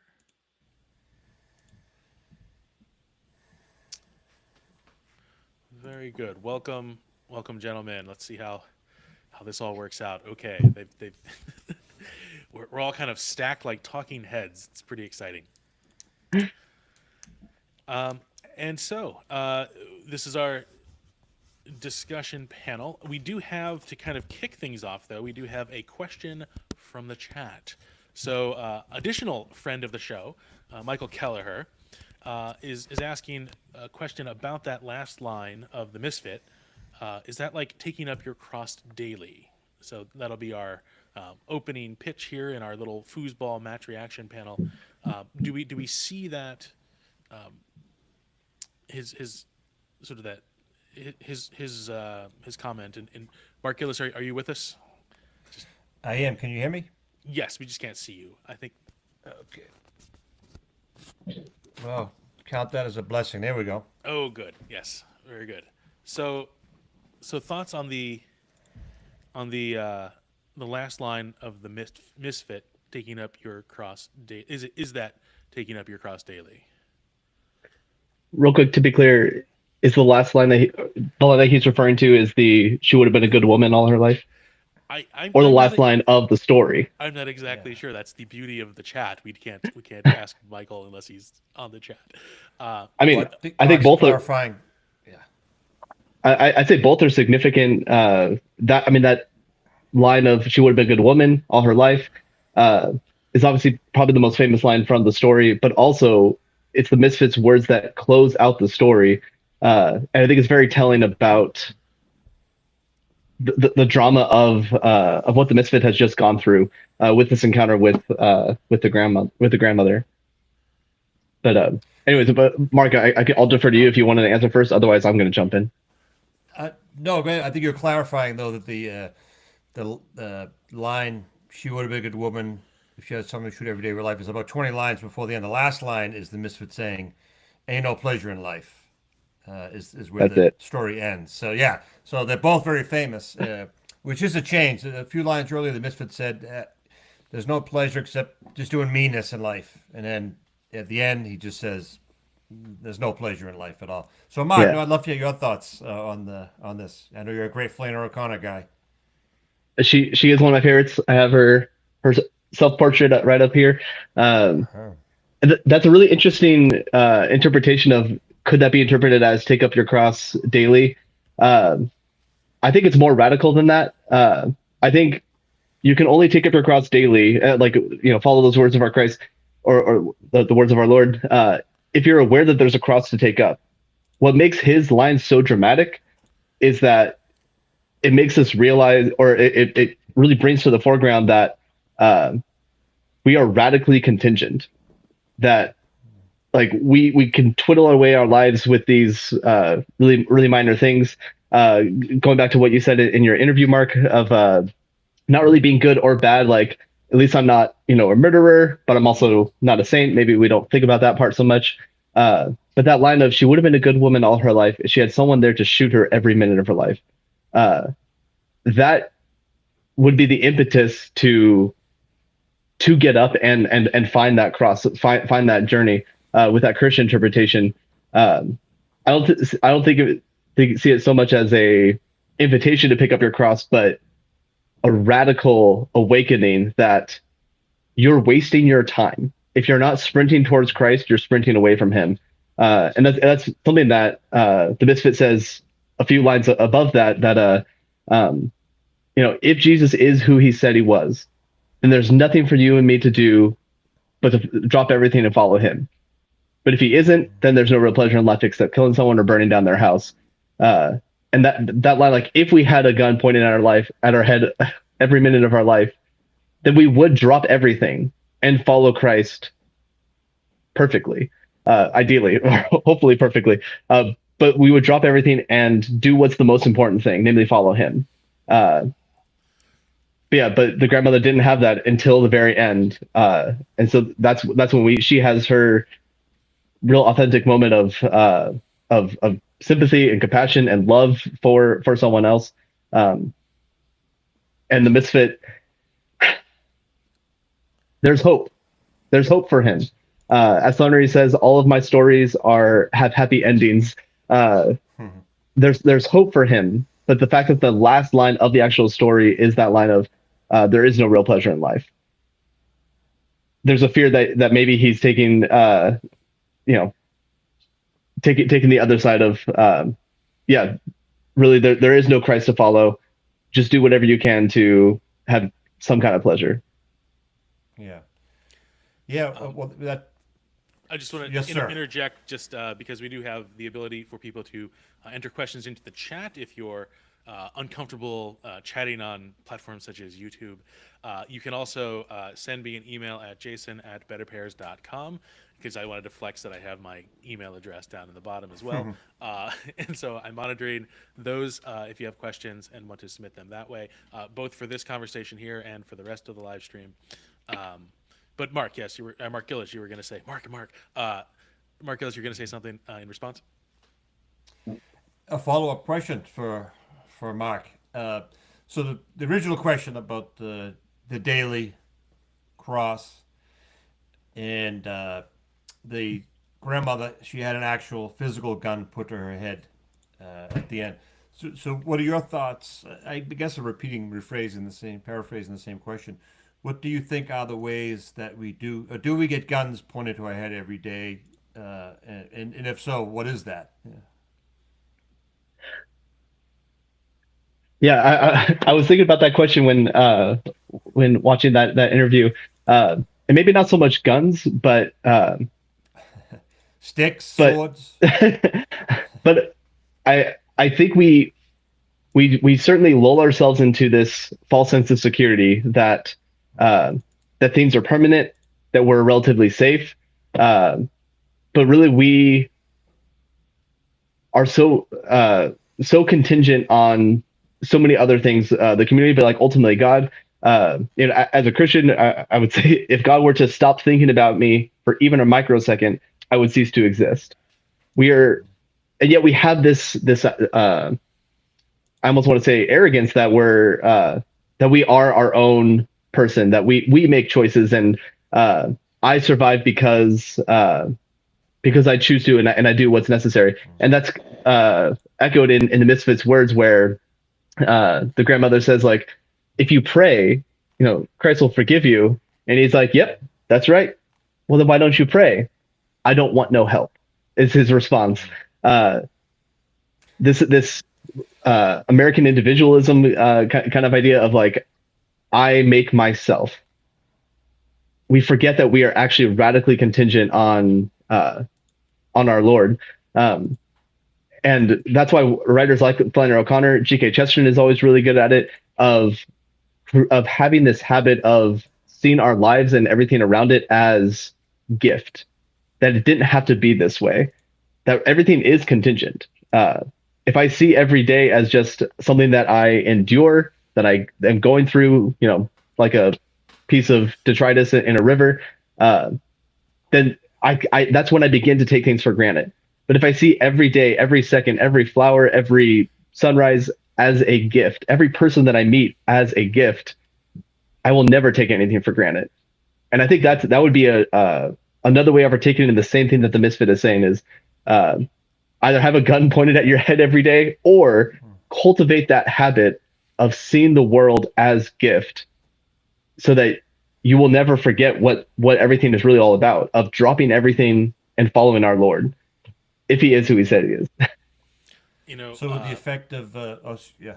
Yeah, no, it's just this idea of kind of picking up that cross and while it allows us to kind of accomplish a small thing in one day, over the course of time, it allows us to accomplish sort of bigger things. And one of the fun I have in inviting Mark Forrester onto the show is that I get to shamelessly plug his new book, because Mark is not only a lover of Flannery O'Connor, he is a published author himself. And so I think I have it queued up here. His new book. Now he's blushing. It's great. His new book, out with sort of an up and coming publishing house, Bandersnatch Books, Above Not Up, is available for sale. It says upcoming, but you're actually here. You can order it now. It is there is a Black Friday sale, folks. Surprise, surprise.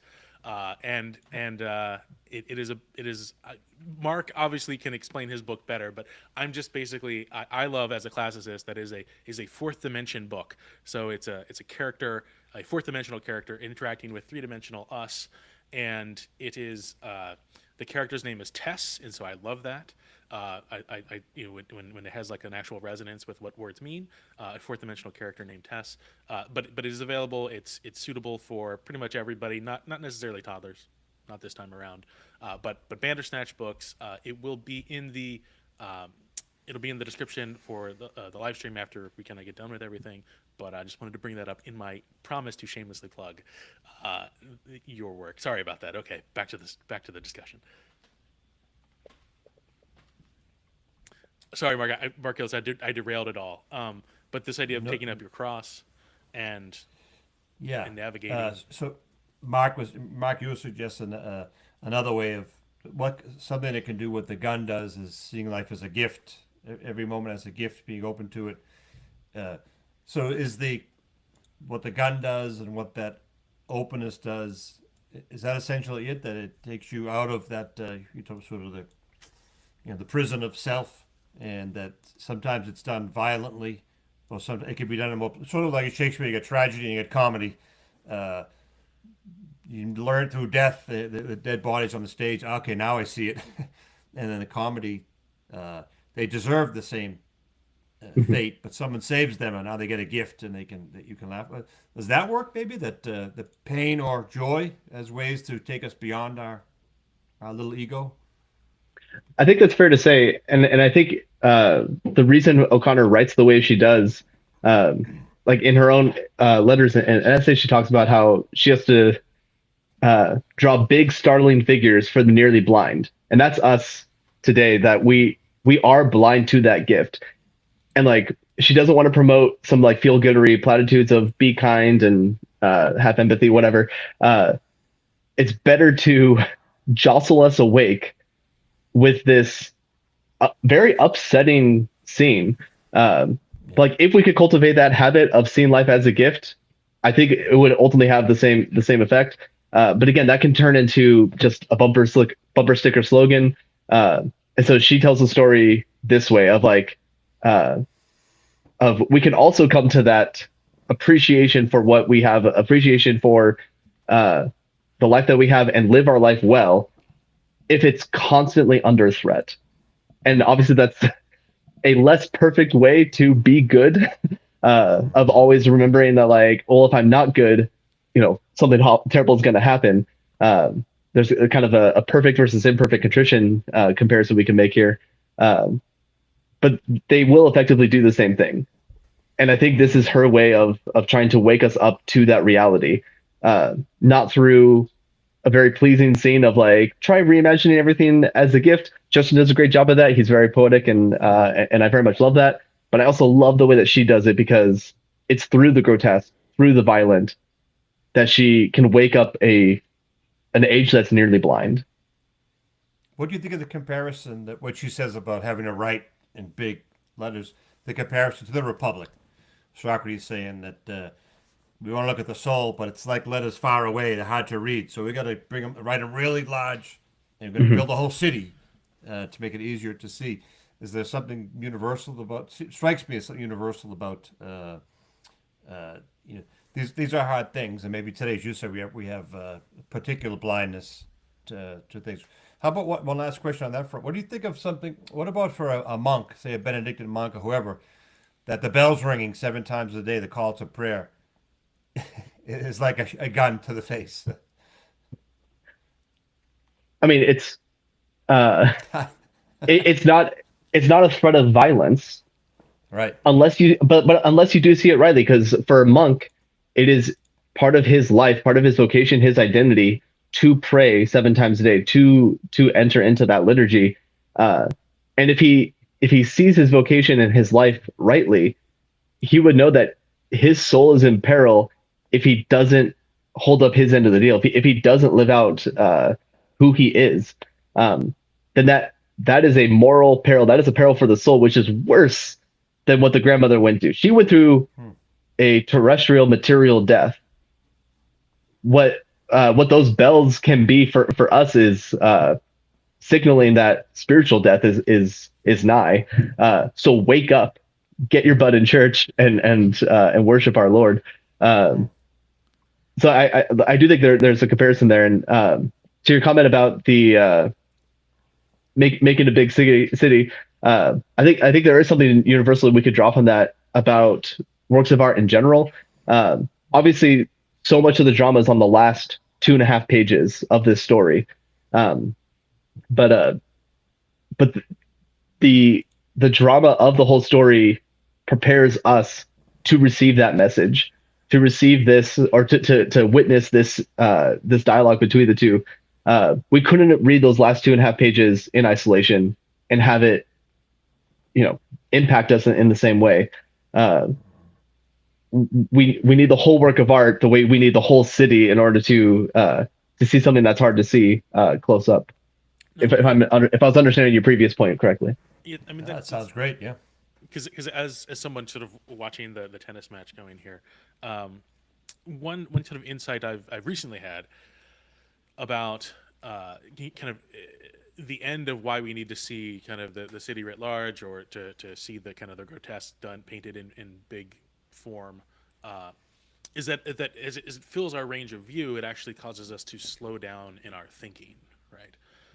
And in the episode, Mark Gillis, we had, I was talking about the car and kind of the bubble, and largely influenced by having to read Zen and the Art of Motorcycle Maintenance in high school, insofar as sort of the way that we can travel across this very large country that we have in isolation. But also, I think the speed of cars kind of throws us off as well, right? And needing to kind of slow down, which is funny, or which is interesting in the context here of Flannery O'Connor, because she gives that context of kind of the payoff at the end of the short story, but she's done it through a short story, right? And she's caused us not to read long, like I'm listening to the audiobook with my children of The Lord of the Rings, and we're in the Two Towers, and going through the Fellowship, and you're like, Bombadil, let's hurry it up, man, come on, stop singing, right?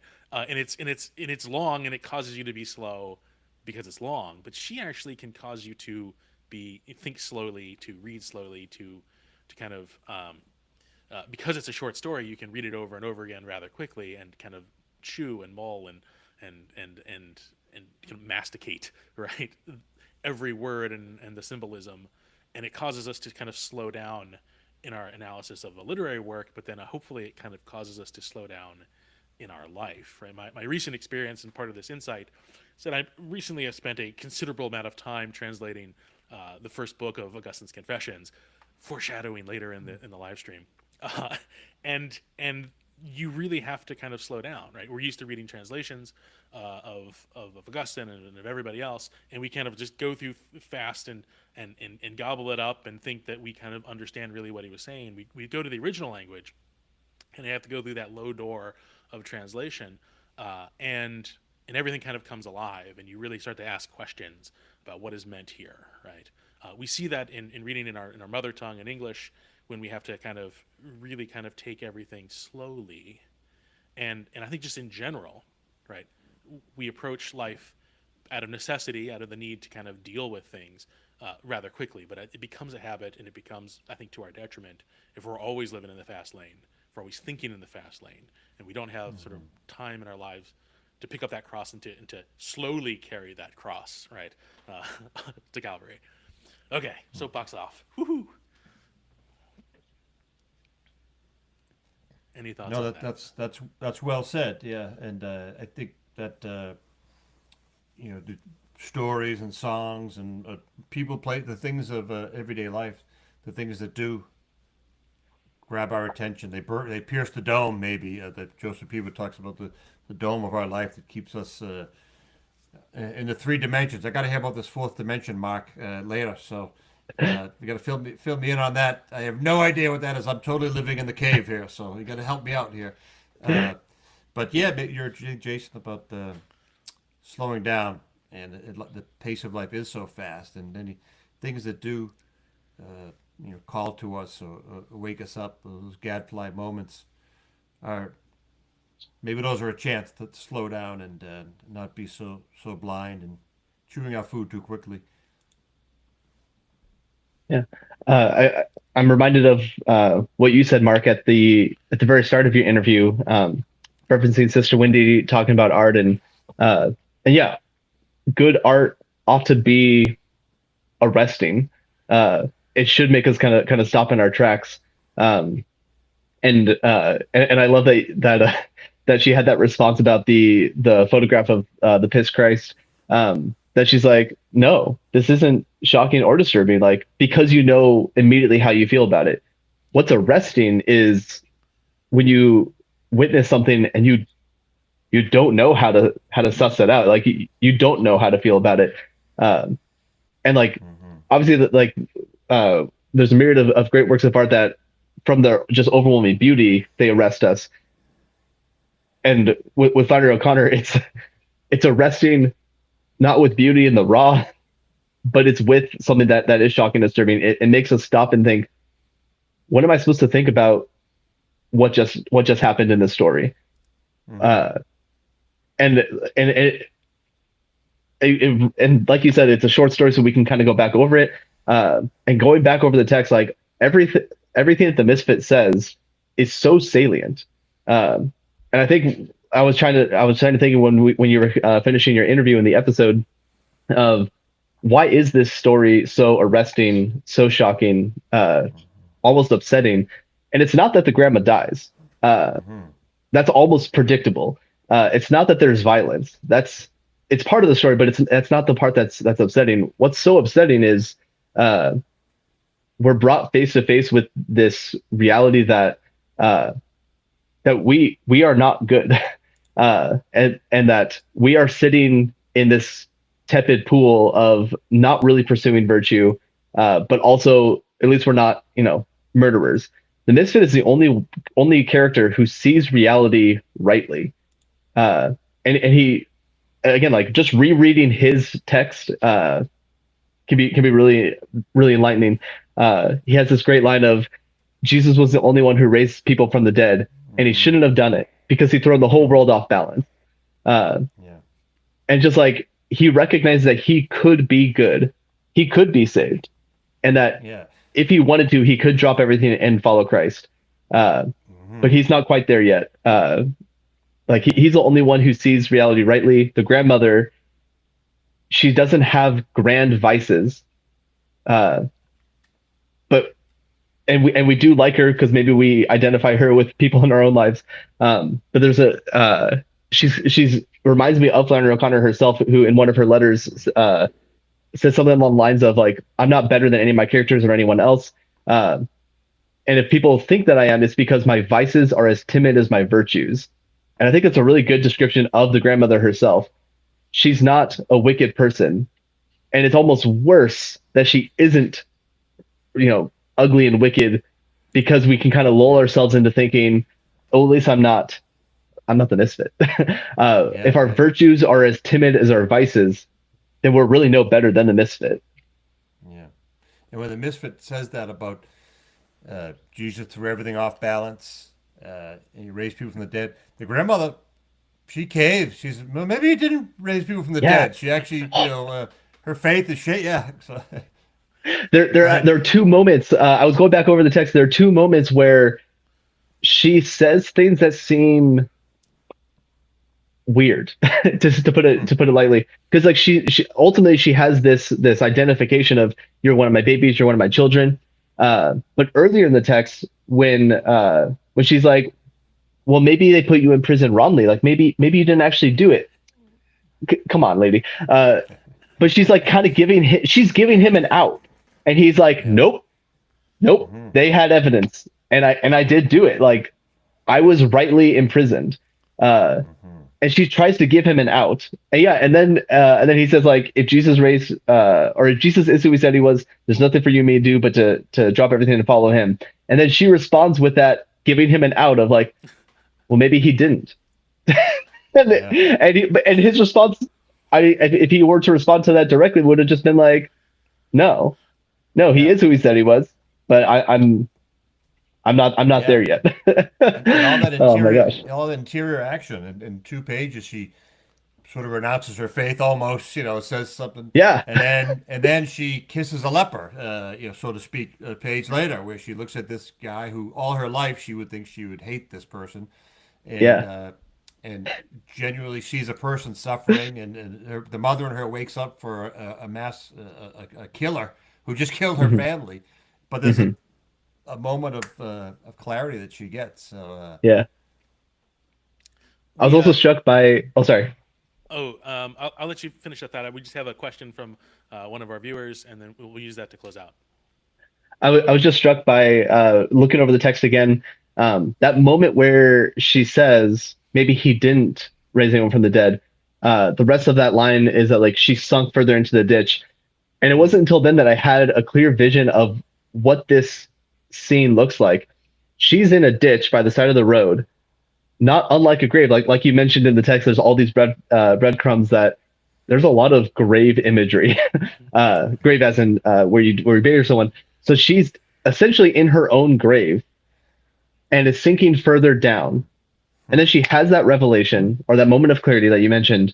And she says, you're one of my own babies. And she reaches up out of the grave to the misfit who's standing on the road and touches them on the shoulder. Yeah.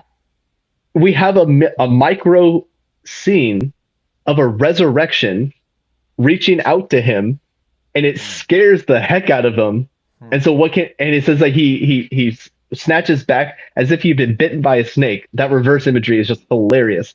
And then he shoots her thrice and she falls back down into the grave. It's like he's rejecting the resurrection so profoundly in this scene that's playing out. And then after that happens, he doesn't even say that killing someone or burning down someone's house gives you pleasure. The last line is different from the way he says it before. He says, no, there's no real pleasure. Not even doing evil will give you pleasure. It's just a marvelous thing, but he's also been greatly impacted by that little mini resurrection that happened right before him. So I still have hope for the misfit. And the last shot of the grandmother, she's looking up at this heaven, smiling. So you're death and resurrection, and now she's ready to with a childlike smile, I think it says, on her face. So she ends on the arrow's pointing up for her. So our final question here from Sophia in the chat. What practical ways have you been able to cultivate awareness of slowing down personally? So moving from maybe theoria to praxis. I kind of mentioned my exciting adventures translating Augustine in front of a camera for a course we're going to be offering. But for you gentlemen, what kind of ways do you not become an elderly woman on the side of the road getting shot 3 times? It's a good way to put that question. Never been asked that before. Yeah. It's 2024. We got to ask all the questions. Yeah, right. Well, I mean, this is not a blinding insight, I guess, but well begun is half done. I mean, for me, in my part, from the beginning of the day, sets the tone for the day. Sort of the bishop she and the hour that makes my day. And then throughout the day, I'm guessing we're all experiencing the cell phone. Now there are always something interesting to listen to. There's it's tough to not fill every crack of time with something interesting to listen to. So I work in a school, so there's a chapel there. So I have a chance every day to just to pop in. I'm trying to type more slowly, for what that's worth. I think everything's so fast, it's quick in text, so I feel exactly that pace you're talking about. If everything's so fast, and so I'm trying to just do things like typing or tasks. I guess maybe the monastic way of not simply get that done so I get on to the next thing. We had to do that thing slowly. So that's not very high level contemplation, but the spirit of the question of slowing down. Yeah, that's Mark and I both work at schools. There's always something coming your way. A point of clarification. So when you say you're typing slowly, is that because like you know how to touch type, but you just hunt and peck as sort of a mortification of yourself, or what do you mean by typing slowly? I don't know if I get the question correctly, but doing yeah, I mean, just slow the pace down. Okay. You type the way I would normally type with the same fingers, but not try to quickly dash off that email and go on to the next one. I see. Okay, that makes more sense. I did have the mental image of you hunting and pecking unnecessarily. Yeah. That would slow it down. To have to like refrain from doing it more efficiently. Yeah. Very good. And Mark Forrester, your thoughts on slowing down? Yeah, it's not something I do perfectly, first of all. But it very much is an essential thing to cultivate that habit of seeing the world as it is. And for me personally, it's I have a tendency to be more of a workaholic, and being a high school teacher, that's a really bad combination. Because yeah, like Mark said, like there's always something you could be working on, whether it's grading or developing, more of yourself for whatever class you're going to be teaching. There's always something I can do, and I've had to force myself to make a certain period of time sacred. I think of there's a great poem by Wendell Berry titled "How to Be a Poet" to remind myself. And in the very first line, he says like, "Make a place to sit down." And it's not find a quiet place in the house. It's make a place to sit down. It requires an act of the will to say, this is going to be a space where I'm going to write poetry, or this is going to be a time that shall not be violated. In fact, the only reason I was able to finish this novel was precisely because I had to practice that in a small way. I used to think it's not worth writing unless I have like a 3-hour chunk to sit down and write. And then my wife was the one who encouraged me that just try writing for 10 minutes a day. And I thought like, that's ludicrous. Like it's not gonna be enough time to get into it. But I would set a timer and just for 10 minutes, sit with a notepad. Sometimes I would write nothing, and then sometimes I would fill 3 pages. But like making that time sacred forced me to pay attention to this craft, and ultimately was able to complete an entire novel. Anyways, but that's just kind of one example. But it is very much about making a certain time sacred, or a place sacred. Of like, in this space, I'm not going to be listening to podcasts or listening to music. I'm gonna practice silence, like Teresa of Calcutta would say. Or during this time, I'm not allowed to do work. I have to sit and I have to enjoy this work of literature. I have to read a poem and just sit with it for a few minutes. But like, it's not going to happen to us passively. It is something that we have to aggressively pursue. Because yeah, if you just try to be as productive as you can, you'll get a lot done, but you're not going to cultivate yourself at all. So setting aside that time or that space, going to mass every day during our school day. Sometimes it's really hard to turn off and not think about what I'm going to do right after mass to like further my lesson plans. But it requires the practice of that habit to be like, I'm here.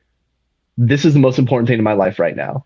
And and like obviously with worship, but also with family and with any craft or anything that I'm studying, it requires a deliberate and aggressive act of the will to say, I'm here for this, and this is what I'm going to focus on.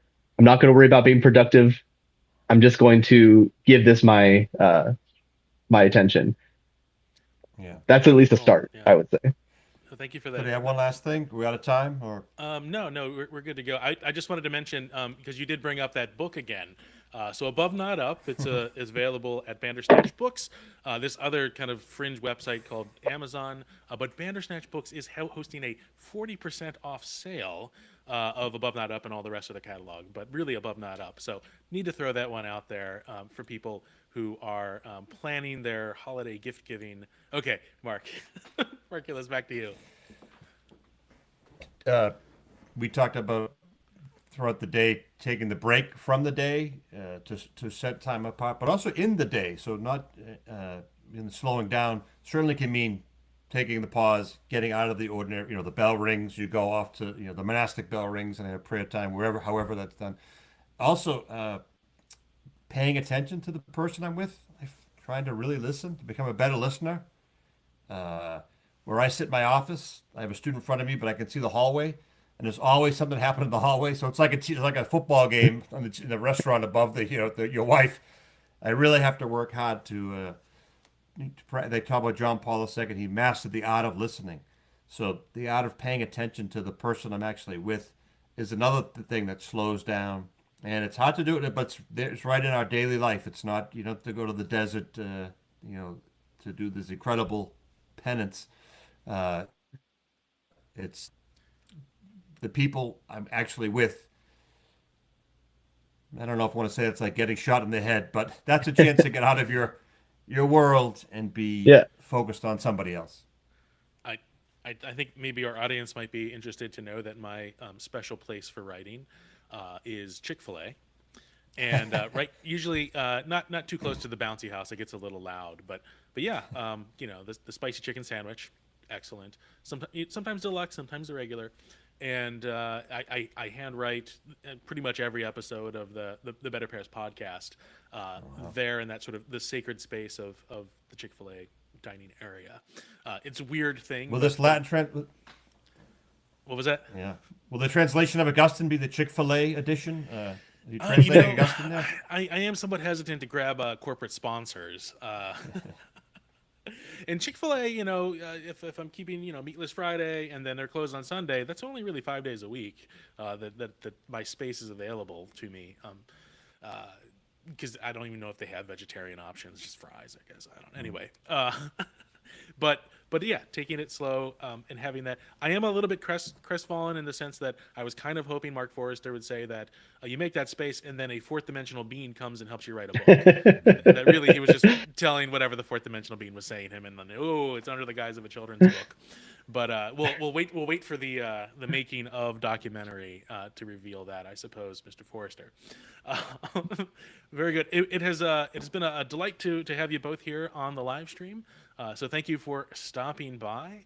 And again, you can check out both of their episodes on the Confederal Reserve here on YouTube, but it's also posted up on Rumble. And it really is nice to be able to kind of have this discussion and to kind of focus slowly, thinking slowly on the great kind of treasures that have been given to us in the literary world, but how that kind of relates to our grappling with reality and practical living. So thank you again, gentlemen, and have a blessed evening. Yeah, thank you so Jason. much. Congratulations, Mark. Great job. Thank you. And we'll just transition here. I need to, yes, we'll set up kind of our next session of the evening.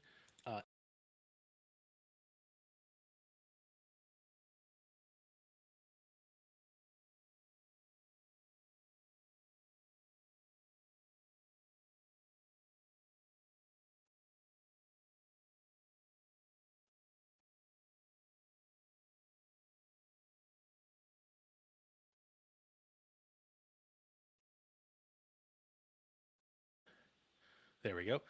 So back here on the homepage, we have the the three buttons. Sorry. Click, click, click, click.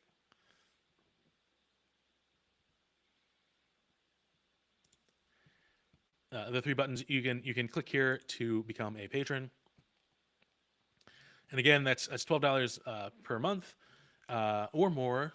You can opt. You can cancel at any time. Very simple process. You'll be kind of work out a registration to have your account here with BetterPears. If that all fails, again, you can very easily email me at jason.betterpears.com, and I'll take care of that for you. But again, filling this out, you select recurring, the $12 or more. But this really does help us continue the work of BetterPears. And one thing that has been that we talked about earlier at the beginning of the live stream was the thank you gold backs that qualifying contributors, patrons of BetterPears Leaves are eligible for to receive in the mail every month. They continue to be a contributor, a patron. So Florida has their series coming out. You cannot read it, but on the guitar there is Harmonia. So harmony is sort of the virtue signified there. It does not necessarily come in Florida sand, although that sand doesn't look as white as the sands that I was used to in Naples that they cart in from across the world. But if you go to a distributor, so for gold backs, I actually Defy the Grid is an excellent distributor. If you want to buy more than one gold back, hold on. Now I have to update the share for some reason. Oh, it opened in another window. Sorry about that, folks. So Defy the Grid, they have the pre-sale for gold backs is available here. They have very good prices on gold backs. If you're going to buy them in larger quantities, you only get one a month from BetterPears as a thank you gift, right? But if you are kind of intrigued to buy them, they are available for sale. One recommended vendor would be defythegrid.com. Florida notably is issuing a half gold back, so that it'd be worth sort of half the value of a full gold back, and also a 2 gold back note or coin, and then 100 gold back. I don't know about the legitimacy, not the legitimacy, but sort of the feasibility of 100 gold back. It would essentially be a 1/10 of an ounce of gold, and the U.S. Mint produces 1/10 ounce gold coins, so that'll be interesting to see how well that becomes useful. So one question we get asked is, well, if the value of gold goes up, what's going to happen if the value of the gold back is greater than the $12? Well, one of two things, right? Either we raise the value of $12 and let everybody know, opt in or opt out, or we opt for the half gold back to maintain that sort of parity between the cost of the gold back and sending it to you, and then sort of the profit or the additional funds that are used for the continual operations of BetterPears. So one of two things will happen. And to make it really confusing, we might give you the option. But anyway, if you are interested in purchasing gold from Defy the Grid, I would note that in the all the pages that are open,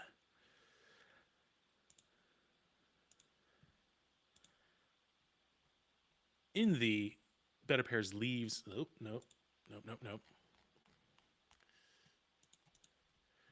The frequently asked questions of BetterPears Leaves.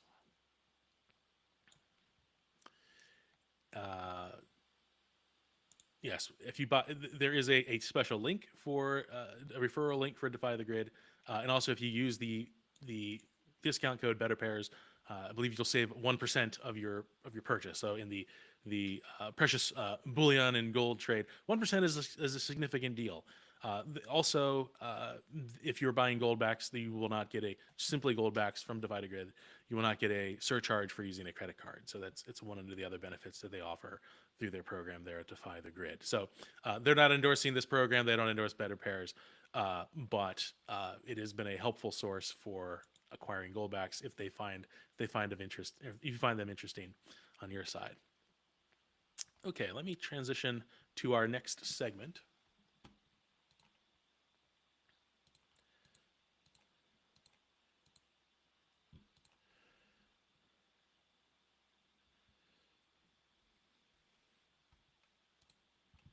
Just hold on, folks.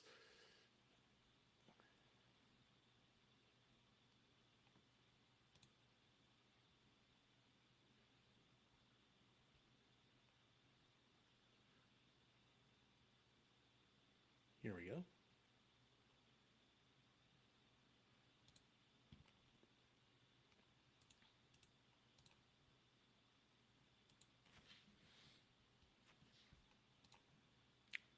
We're going to introduce our greenhouse fellowships.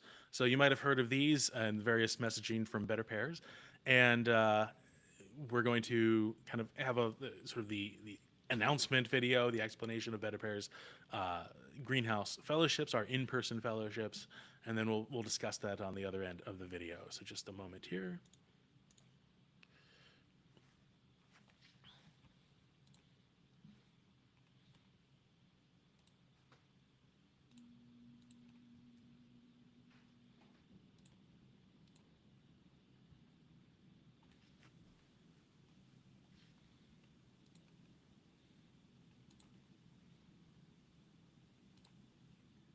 George, we are told, means farmer, but a more literal translation is earthworker, which follows as the farmer's labor is mainly the disposition of matter, such as rich soil for nutrients.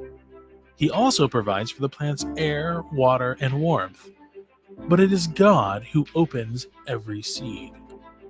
An educator, like a farmer, leads out others, but does not force them to gain wisdom. These beneficiaries, the learners, along with their educator or guide, form a community in common pursuit.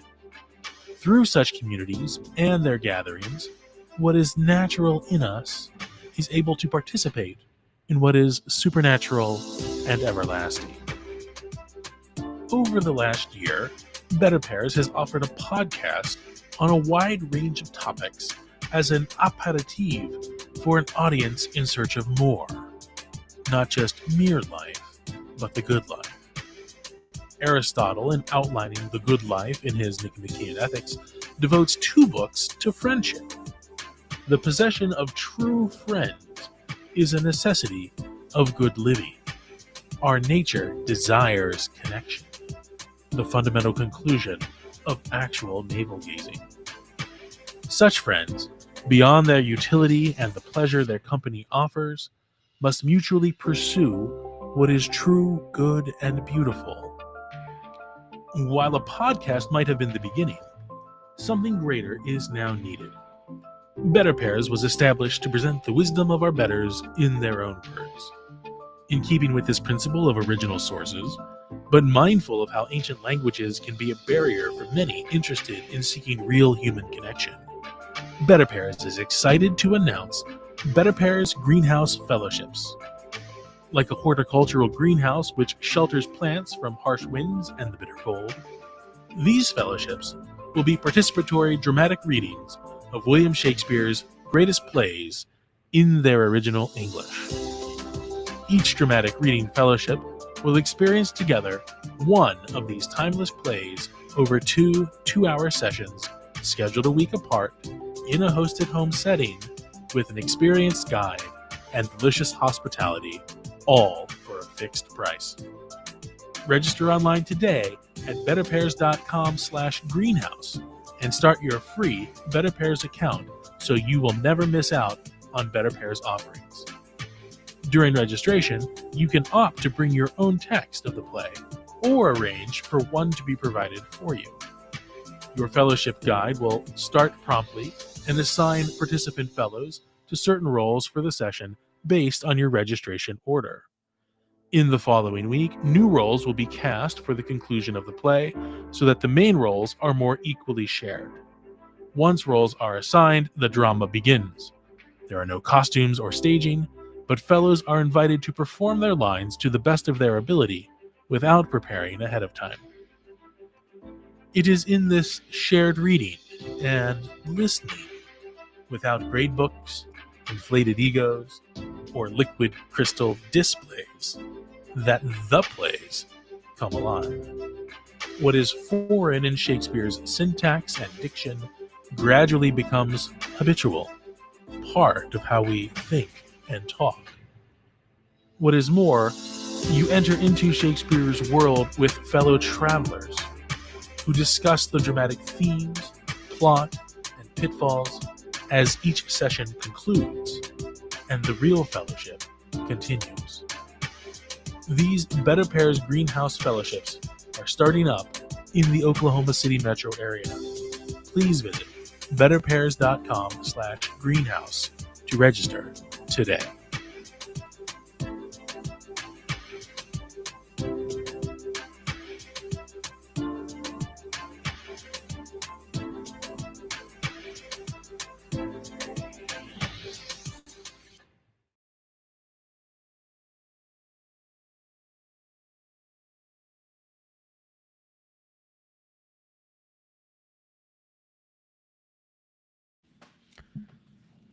Welcome back.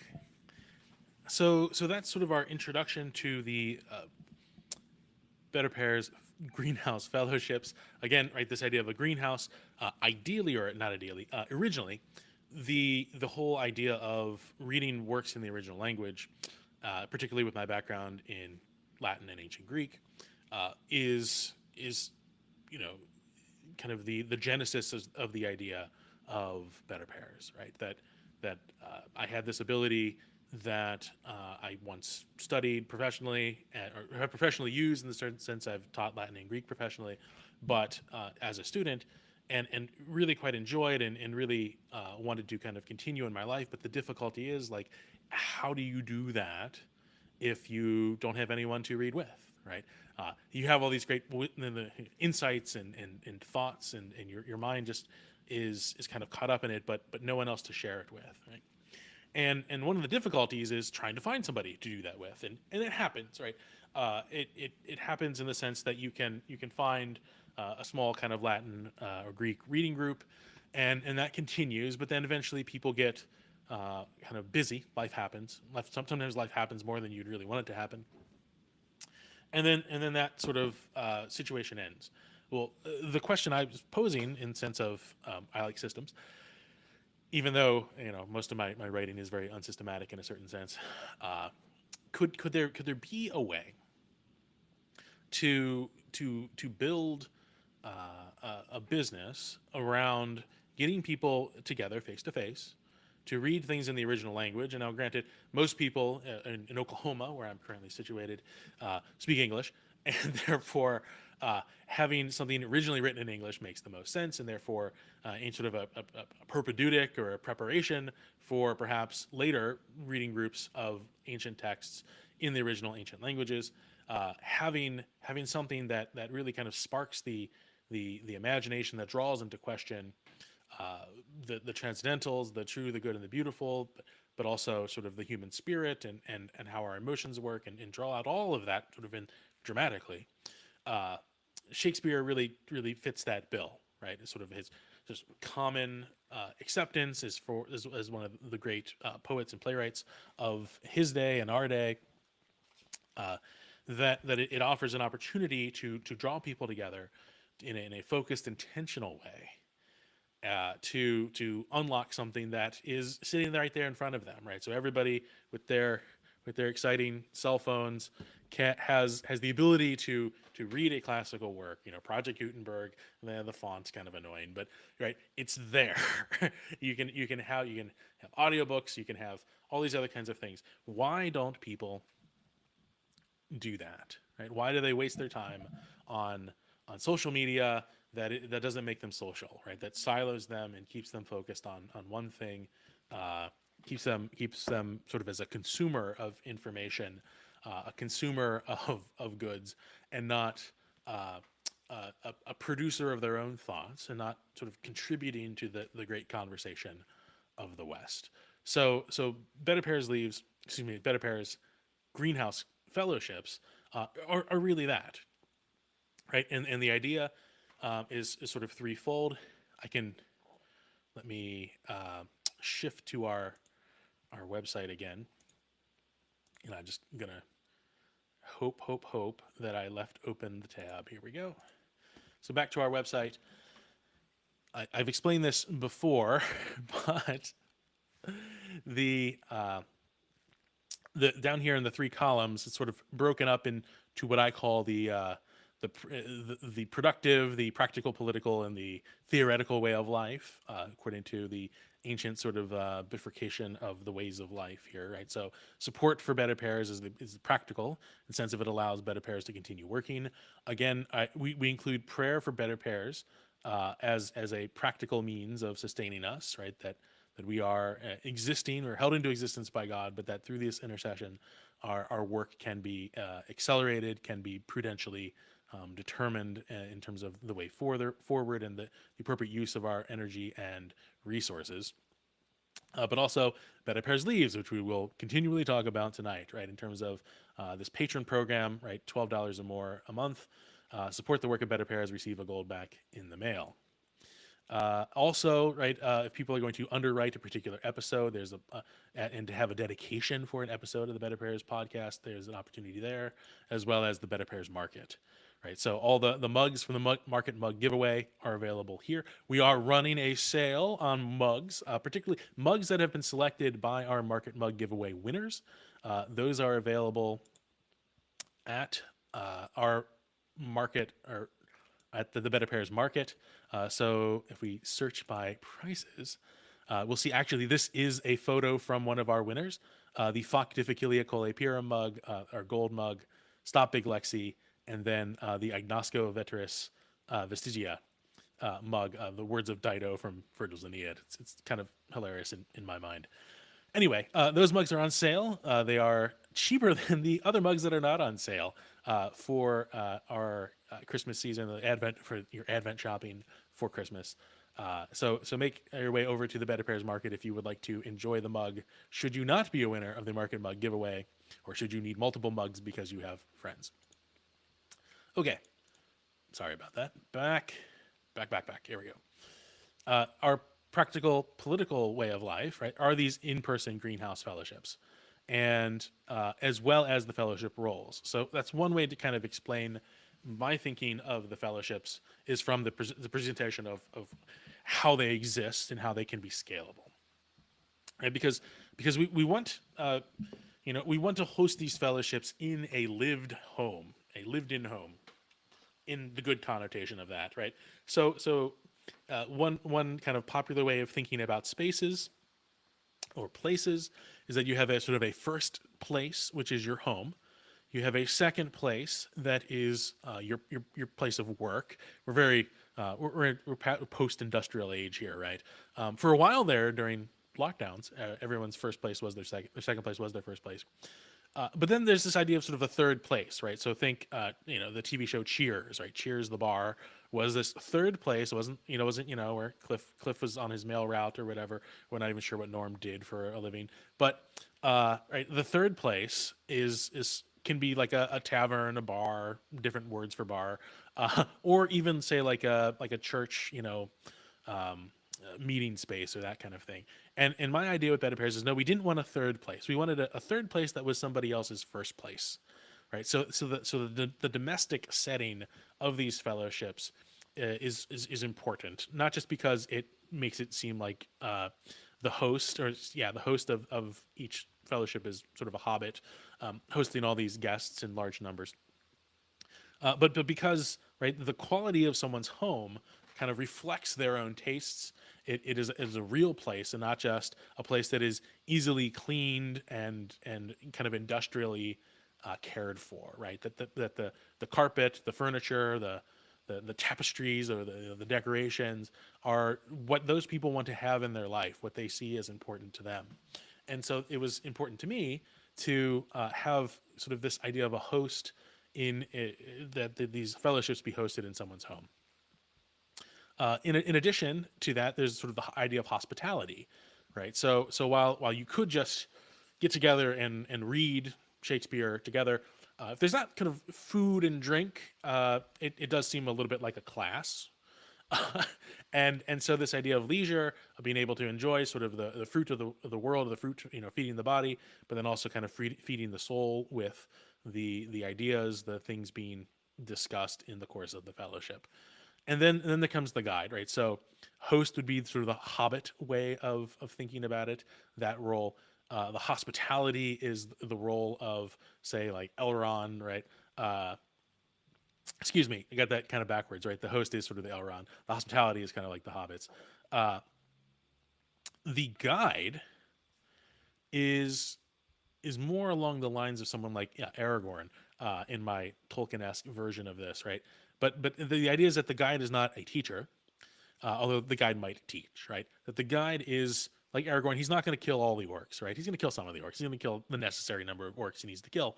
But it's somebody who has traveled this road, and this road being the text under consideration before, knows kind of how the path winds, what important things should be discussed, what may be discussed, and basically how to keep everybody on track should the discussion get a little bit off the rails, right? So guiding is just the idea of sort of governance.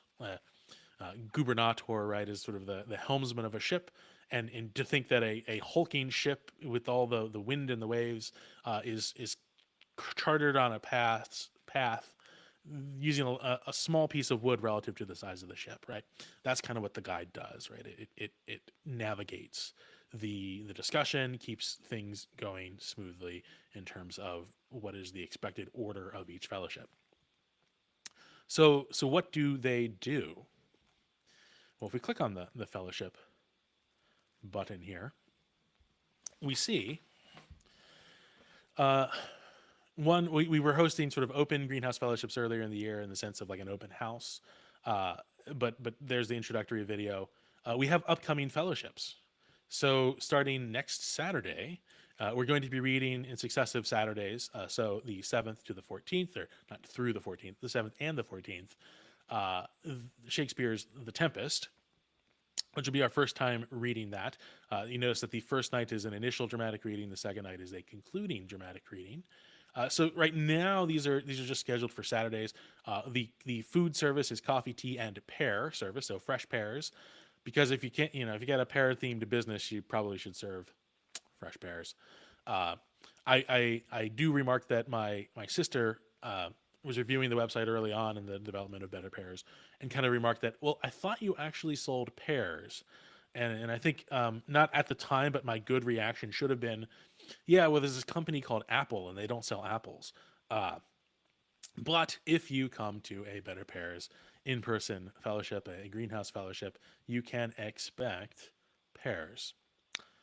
There is going to be for our December and January season here early bird pricing, so you can save $5 off your registration if you're in the Oklahoma City metro area. $5 off your registration if you register before the Monday of the particular fellowship that you're registering for. Right, it helps us understand our numbers and gets people to make a decision to make plans for the weekend. It's good, gets us moving forward. After the Tempest, right, again, that's a comedy. Then we will have a complete dramatic reading of the Comedy of Errors. Now, the Comedy of Errors is the shortest famous. The shortest famous play by Shakespeare. He has one other one that is not famous, and I can't recall it right now. So it makes more sense to kind of treat that in a single evening fellowship. And so there will be coffee, tea, pears, and regular hors d'oeuvres served at this. The session will be a little bit more expensive in terms of registration cost. Again, the early bird pricing, $5 off, does exist as well for that registration.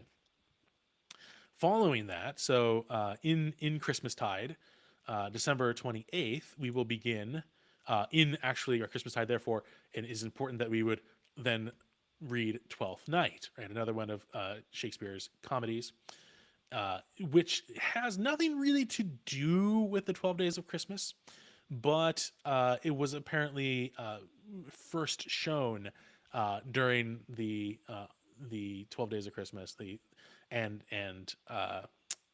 when Shakespeare originally put on the play, and therefore kind of had a nice little tie-in in that sense, historically speaking. So it makes sense that we would also give it a whirl then. That's going to be a coffee, tea, and pair service.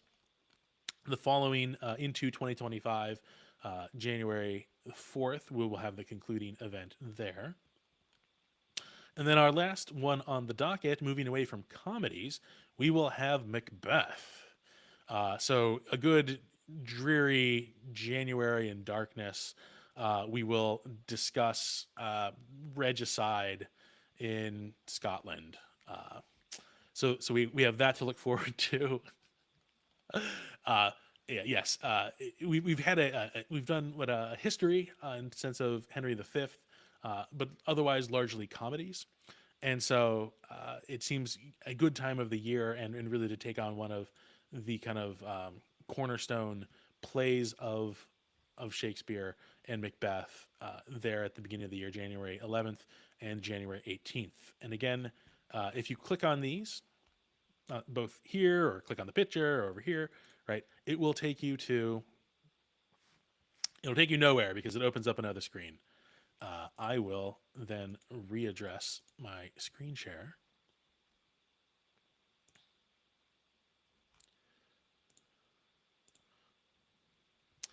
To the wrong page.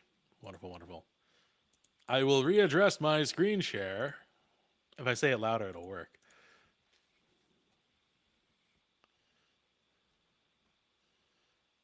Here we go.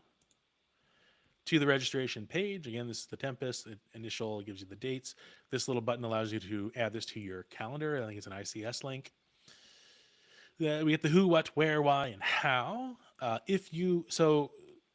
So we don't really have a hard and fast rule. It is sort of a preference, if you will, that the fellows of a fellowship not read from a digital device, right? Just it's divisive. That's punitive punishment for everybody involved. So we have the ability. You can buy a copy of the play, right? So we just go with the Dover thrift editions. They are sold for $5. You can also just sort of rent or have a loaner for the evening, and that's what you can kind of expect, right? It does. I think it plays better if we have pages. It seems much more human. People are less kind of distracted, perhaps, by their phone and what they normally do, and it kind of takes them out of that normal routine. Should also be noted that there is a refund policy, so it's a 48-hour kind of policy. There's a $15 cancellation fee if you get it. So there really is no cancellation fee. That is within 7 days. Yes. So it generally speaking, register, come, show up. All right. All the kind of the moving parts are there for registration. There's no door tickets and that kind of thing, right? Everybody registers ahead of time, and it provides for sort of both the easy flowing of the fellowship and the general safety of the fellowship in that sense, right? Because you're getting welcomed into somebody's home, and so having a general sense of what numbers for the accommodations is important for the general flow of BetterPears. Additional information you would fill out here. When you save and continue, there's my birthday. When you save and continue, it will then ask if things like accessibility issues you might have, food kind of concerns in terms of allergies, and then whether you will need a book. So it kind of confronts questions for both the host, the hospitality, and the guide. What's the other thing? And then you will also get an email that shows you sort of preferred parking and how best to basically kind of all your sort of logistical details get answered through that process. So if you have any questions about these fellowships, if you are interested in maybe hosting these fellowships outside the Oklahoma City area, the whole idea of BetterPears is to be sort of scalable. Well, so the podcast is by its nature scalable.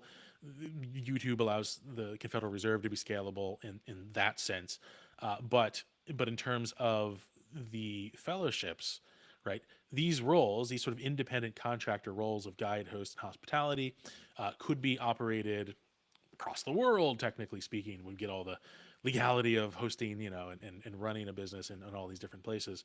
But it really kind of hinges on if you think of the fellowship as a general fellowship, as sort of a collective of like-minded individuals, a collective of people who are intentionally interested in accomplishing a goal.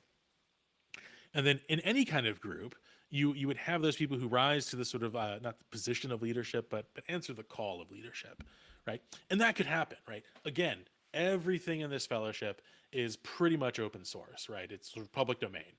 Shakespeare, public domain, right? You can get together right now, get a bunch of copies of Shakespeare, and read them with your friends, and that's great, right? Would that the world were already burning, right?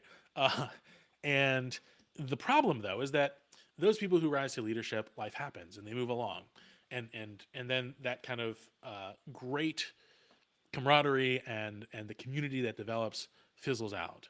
So the business side of it, right, is really largely focused on commensurately sort of rewarding or commensurately sort of acknowledging the contributions of those who are going sort of above and beyond the call of duty, not just simply showing up and participating, but buying food, offering their home, being in a leadership position in terms of guiding the fellowship, right? So these people who are adding an extra to the collective, adding extra to the community, are then compensated from sort of the collective sort of pot that amasses to both pay for and appropriately compensate those who are offering more. That's one way to think about it, right?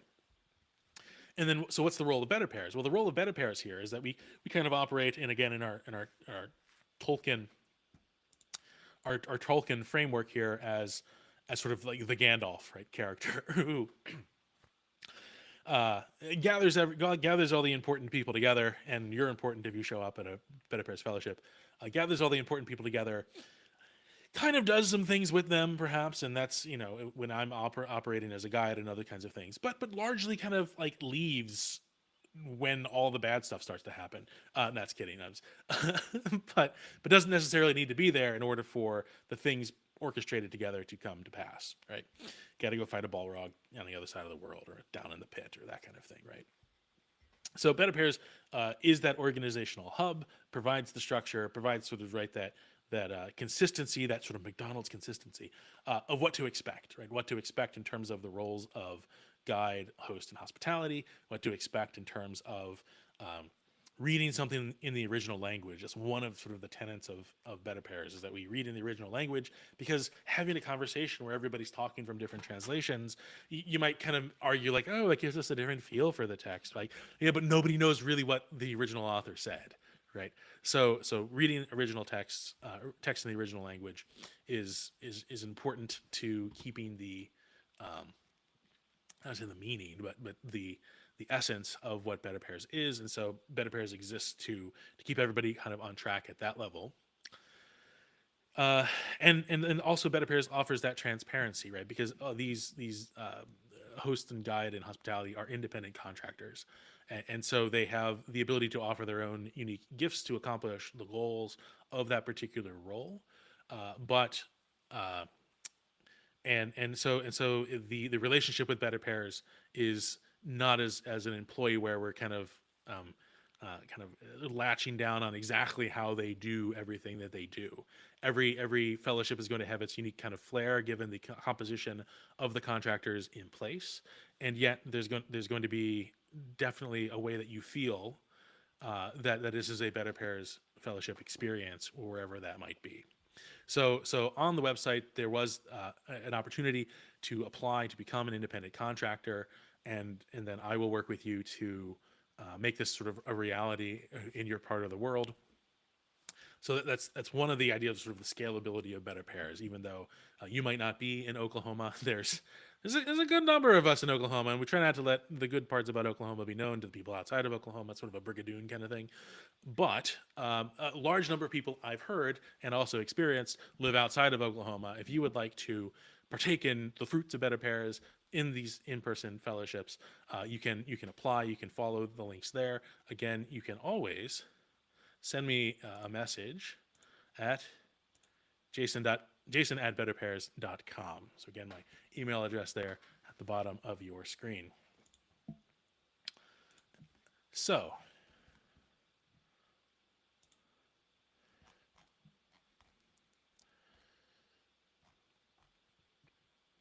let me just check the schedule here and see where we are.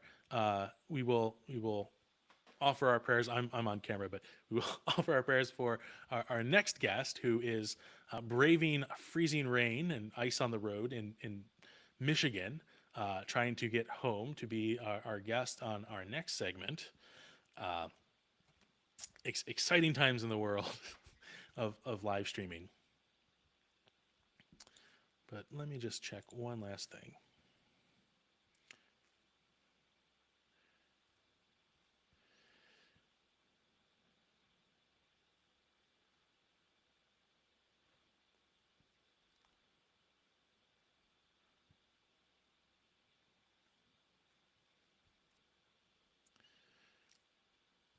Yes. Okay. We'll take a I will take a break. You guys can enjoy the a video here about our market mug giveaway. We talked about this before, that every contributor to Better Pairs Leaves, and I do, Better Pairs Leaves, it sounds like go away Better Pairs, right? Leaves in the sense of like what comes off of a tree, or what is the engine of a tree, right? That helps it produce juicy fruit. The actual fruit, not the gum called juicy fruit.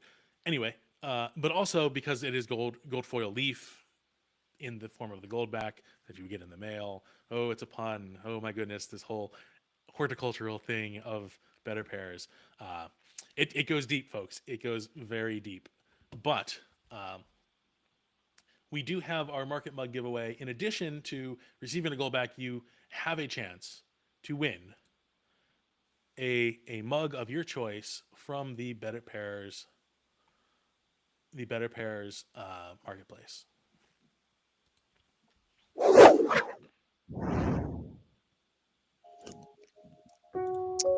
Hello, Dr. Jason Fujikawa here to share with you an exciting new benefit for our Better Pairs Leaves contributors. We at Better Pairs are growing concerned about the increased rise of muglessness in America. That is, the absence of quality ceramic mugs with which to hold hot, and indeed sometimes cold, beverages. Some poor souls have taken to cupping their hands to receive precious hot coffee and tea, only to suffer burns and, worse yet, spilled beverages. Some have even resorted to drinking directly out of the carafe or teapot. We here at Better Pairs have had it up to here. Here. That is why we have instituted the Better Pairs Market Mug Giveaway for the rest of 2024. In addition to receiving fractional gold in the mail each month, every qualifying contribution to support Better Pairs through Better Pairs Leaves earns an entry in our monthly drawing to win a free Better Pairs mug from the Better Pairs Market, shipped right to your door. Contributors who have previously supported Better Pairs will receive additional accumulating entries for all past months. Also, contributors can receive additional entries for referrals. Each monthly winner will select a Better Pairs mug from the Better Pairs Market. Choose from the iconic Stop Big Lexi or Factificalia Cole Pyrum lines, or something more deep cut like our mugs featuring Latin and Greek quotes from St. Augustine, Virgil, and Homer. Support Better Pairs, live your best mug life, and help stop muglessness today by visiting betterpairs.com/giveaway. No purchase necessary. See official rules for details.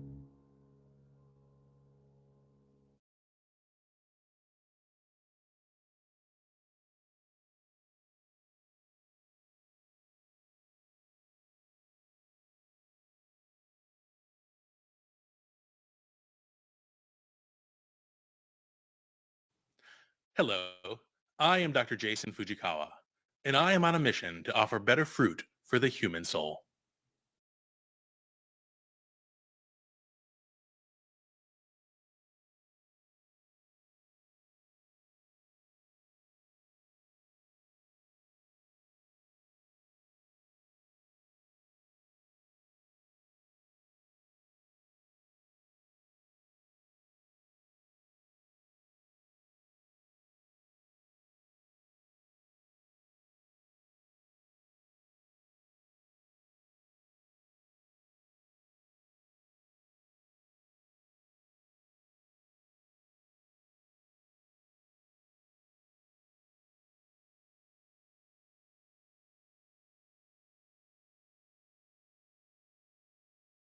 a study of the true meaning of words. BetterPears bites. Gulp gulp.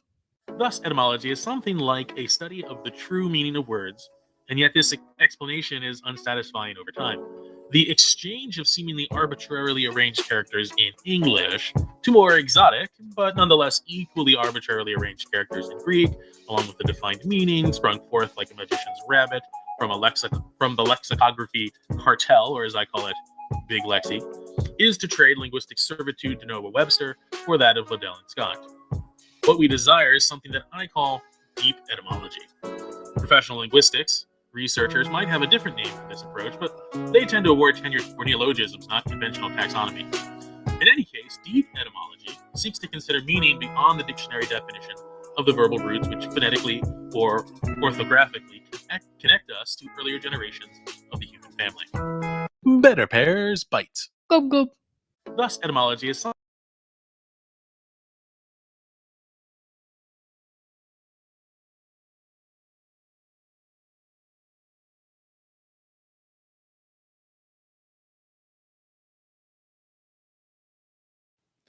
Hello.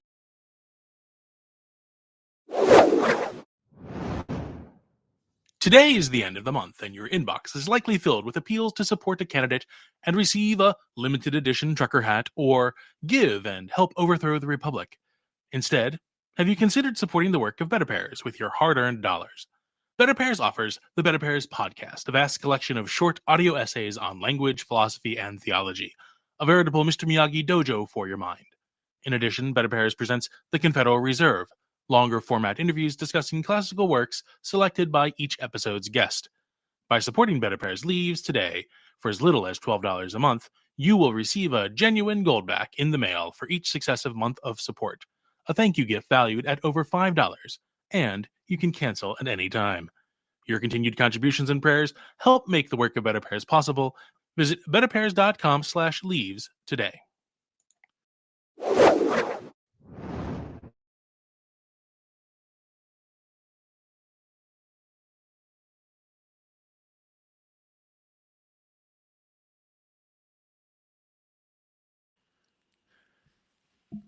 Okay, we are going to move on. So that was sort of our segment on the greenhouse courses.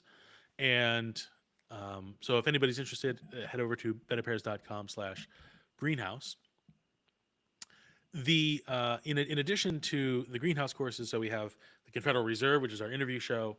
We have in-person fellowships, the Greenhouse Fellowships in particular, William Shakespeare's greatest plays, dramatically read. One thing I did not mention previously is that the selection of characters in the dramatic reading. So it's participatory dramatic reading. It's not just like someone coming there and then one person's reading all the different parts with sock puppets, although we thought of it. The way that it works is that that when you arrive, you get what we call sort of the character selection sheet. And so it will basically list all the characters by act and scene and their speaking order in that scene, and then the number of speaking parts, not the number of lines necessarily. There's sort of highlights for people who have maybe few speaking parts but long monologues as well. And then it kind of runs like the NFL draft or whatever, right? Any kind of draft, technically. That the person who registered first, and in sort of successive order of the order of registration, selects the characters for an act or a series, a number of acts, and those are the parts that they're going to have. They can mark it on their sheet, so everybody knows who's speaking which parts. So it's kind of a delight to see. It kind of keeps things moving and allows sort of a just way of that disbursement, right? You can obviously pass. This is the gamification of the dramatic reading fellowship here. You can pass so that you're better suited for important or famous soliloquies or monologues later on. There's a whole kind of theory behind how that works. Obviously, if you come to a fellowship and you're not really keen on public speaking, I was kind of thinking earlier this evening, actually, that I'm pretty much at this point through BetterPears working out a very purgative way of all the Boy Scout merit badges I did not earn when I was a Boy Scout. So showmanship and maybe journalism, but then public speaking and cinematography. there's I tried cinematography is a hard one back in the 90s when you're using VHS and little shuttle wheels and everything. It was crazy. Much easier now in the digital world. Anyway, that but each fellowship has sort of a kind of a fun, sort of pleasant feel about it that is something to be enjoyed, but also an opportunity at the end of each fellowship, after all the reading is done and the dramatic reading is done, to have a lively discussion, right? To continue the thoughts, to ask the questions that the work necessarily sort of triggers in us and signifies for us. So that's one thing to really I implore you to kind of think about, particularly if you live in the Oklahoma City area. If you want to bring this to an area near you, reach out to me again at my email. Once I find my email, betterpears.com, but then also Jason at betterpears.com. Take a look at becoming an independent contractor for BetterPears. Okay, that being said, we're going to shift at this hour to the course launch for BetterPears. So you might have gotten much of your holiday shopping done today on Black Friday. God bless you, man. It's wow. But we not only are we launching the course, it's on sale. So to kind of introduce the course,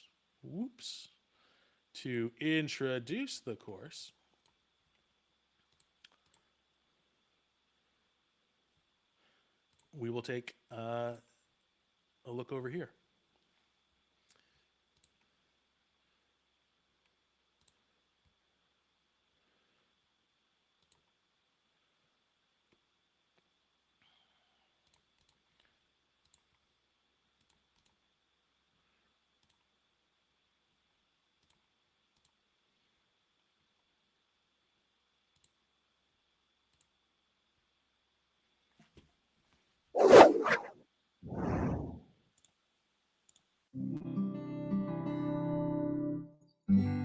Hello, and welcome. I am Dr. Jason Fujikawa, and this is St. Augustine's Confessions, Book 1, a reading course in 6 sessions.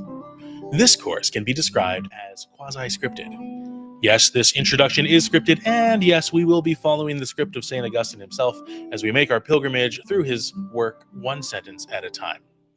My introduction, my guidance, however, is unscripted, just as our goal in the course is not a polished translation of the work into English, but rather a deeper interpretation of St. Augustine's wisdom that remains open to spontaneous insight, both yours and mine. This course has been designed with you, the modern student of St. Augustine, in mind. Each sentence or selection of text that we encounter will not be a captive specimen of Latin, such as those found in Latin primers around the world, but indeed a wild instance, an expression of a native Latin speaker who lived over 1,600 years ago and was a master of his craft. To assist you, his latter-day audience, I will be providing 3 things. 1, a common text of St. Augustine that will appear on screen during each session and is downloadable in its entirety as a PDF. 2, a select glossary of terms for each selection of the text to unburden you from the temporal distraction of continually consulting a dictionary. And 3, my commentary and guidance that will allow you to constantly push yourself and your Latin aptitude to greater habituation, while keeping otherwise insurmountable passages from stopping your progress, much in the way that a fitness instructor always meets you at your current level of fitness before maximizing your performance each session. These 3 aspects of the course were inspired by the edition of Virgil's Aeneid edited by Clyde Farr, which has allowed innumerable intermediate Latin students to study directly the great poet of the Golden Age. We must also consider our author in this course, St. Augustine of Hippo. G.K. Chesterton, in his biography of St. Francis of Assisi, remarks that a saint is the antidote of his age. The qualities, virtues, and insights of a saint stand sharply against the fallenness of his historical moment, and yet become confused or diffused in later times as the predilections and predispositions of each age change. The Church's response, whether intentional or not, has been to identify and offer to the faithful a panoply of saints over her 2 millennia of existence, so that at least one life of heroic virtue, beyond those of our Lord and Lady, might provide a suitable pattern of life for us in the face of our tempters and detractors. While the 20th century witnessed a much-needed revival in the wisdom of St. Thomas Aquinas, resurrected, some may say, from the ossified Thomism of earlier epochs, the 21st century is proving to be more in need of recalling the wisdom of St. Augustine of Hippo. St. Thomas, along with the schoolmen of the High Middle Ages, sought to wed faith and reason largely upon the premise that the God of faith was also the God of reason, and that both the light of faith and the light of reason would be found to have the same origin and end. Without negating or detracting from the labor and gift of this sapiential work, we must acknowledge that we no longer live in a world in which humans are self-governed by reason. Yes, God remains immutably and perfectly the author of reason and truth, but on the whole, we, his children, have lost our path, are experiencing a crisis of truth. The societal structures which have borne the authority of informing the public both in the United States and abroad have broken that sacred trust through the corruption of public health, government conspiracies, the suppression of a free press, the inflation of currency, and even the confusion of church doctrine. No, our struggles are less akin to St. Thomas's, oh that they were. Our struggles, rather, are more likened to those of St. Augustine, who pursued the Word of God as true and grappled to invest this truth into the very habit of his being. St. Augustine is the antidote of our postmodern age of intellectual barbarism because he too looked at a declining empire, that shell of Rome, the encroaching barbarians who would one day besiege the city of Hippo, and he cast aside the twilight pleasantries of the world and followed his restless heart to the God of his greatest desire, the God of truth and peace, or quietum. Peace dictis. It should be noted that there are those who would prevent you from receiving this antidote from St. Augustine, just as they have delayed and prevented heretofore the production of this course. Even now, at the onset, you have likely begun a list in your head of reasons not to begin or continue with this course. Some reasons might feed on your own sense of inadequacy concerning Latin or theological study. Some reasons might pit your reasonable family and work responsibilities in life unreasonably against this pursuit. An unusual but valid example of not, as Stephen Covey writes, stopping to sharpen the saw. Perhaps you are concerned about your self-image. It has been many decades since the study and reading of Latin has received the social merit it deserves. Or maybe you have already convinced yourself that you have completely forgotten the Latin of previous study. To these concerns, I respond, tolle lege, take up and read. We will go one sentence at a time. You can pause the session to allow yourself to construe each sentence only using the on-screen glossary, or you can allow me to offer my preliminary thoughts on the structure and grammar of the sentence before I give my interpretation of its meaning. There is no expiration on this course, and so you can read at your own pace, but I encourage you to build this course into your daily or weekly rhythm of life until its completion, for a burnished sword does not rust, and the wisdom of St. Augustine and his Confessions are rich in insights that will enlighten and enliven your day. Thank you for your interest and attention thus far. Shall we begin?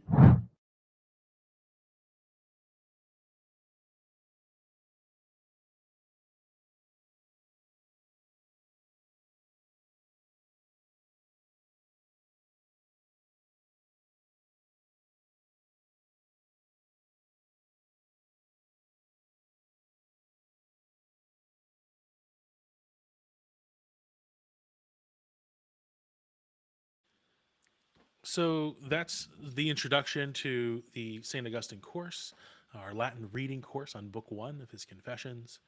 And it's a course I've taught in person. As Mark Gillis mentioned, I used to teach in my youthful days for Holy Family Academy in Manchester, New Hampshire. And at the time, before sort of the shift in AP Latin, moving from AP Latin Virgil to AP Latin Virgil and Caesar's Bellum Gallicum, yes. There was a kind of a spot for sophomores to be taught St. Augustine's Confessions, right? Not normally kind of that move from primer to Caesar to Virgil, but it worked, right? Because it kind of fleshed out in that year in church history of reading Augustine's Confessions. I do think reading Augustine's Confessions for history is a great idea in the sense of his conversion very much models sort of the conversion that we all have, right? That we all kind of wrestle with, and he does it in a very sort of sensitive way that is unusual, right? It's sort of that outstanding autobiography of the ancient world, and so I have taught this course professionally before, and I always found that, again, like we mentioned in the Flannery O'Connor, right, that slowing down of not just sort of taking sort of the labor of the translator kind of without consideration, but to actually give an interpretation yourself, right? To seek to construe the meaning, the multiple meanings that Augustine, the great rhetorician turned bishop and saint, has offered to us, and it's very humbling to have to kind of enter into that low bar. Nobody starts reading Augustine or Caesar or Virgil, any let's say, right, a wild instance of Latin with any kind of fluency, with any kind of ease, right? It is a bar that everybody who enters into that sort of way of life, into that study, has to enter in with sort of the humility of getting down low, and then eventually sort of rising once you pass that threshold. So there's a certain sort of democratization of scholar in traversing this path. And what I found, right, was that I had developed through not only reading in my own studies Latin, and had the pleasure of studying ancient Greek as a college or a high school senior, and then continuing that study into my work as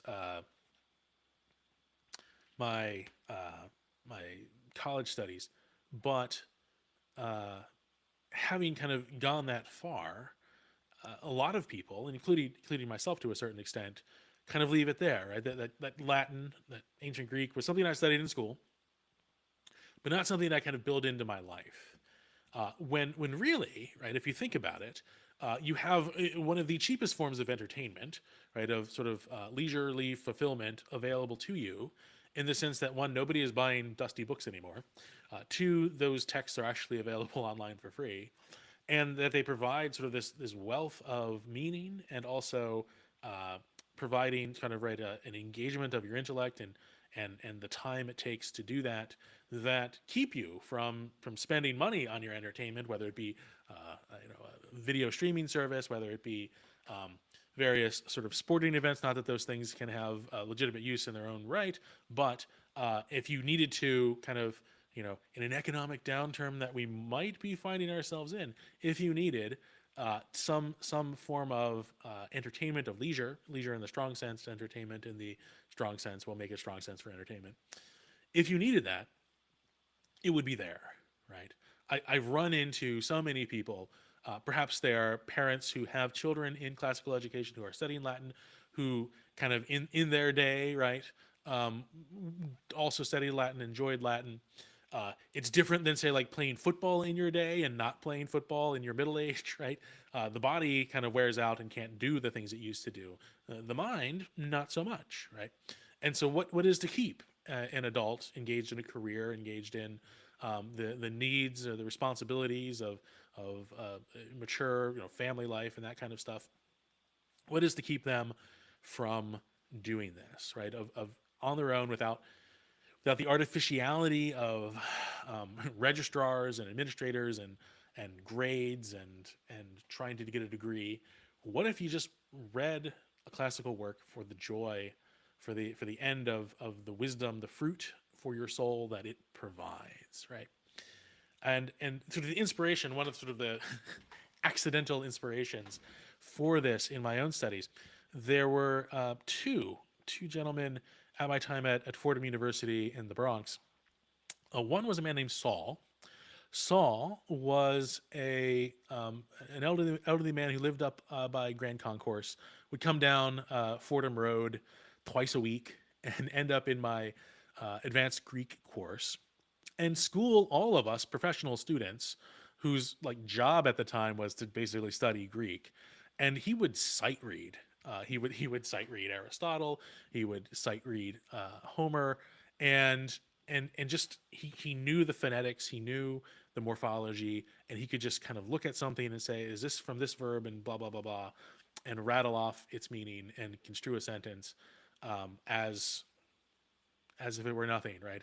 And I believe he had been a physician, a general physician in his own day, and this was just something that was part of his makeup, and he just sort of like unofficially audited the course. It was a great time to be schooled by the unofficial audit in the course, right? But it proved to me that this could be done.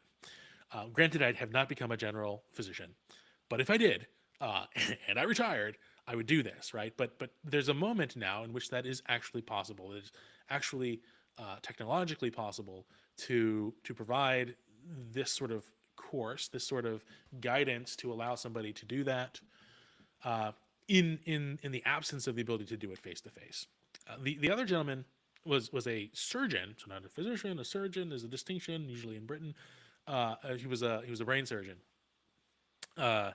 And he was in my Gospel of John in Greek course. That was a graduate course I was taking as an undergraduate.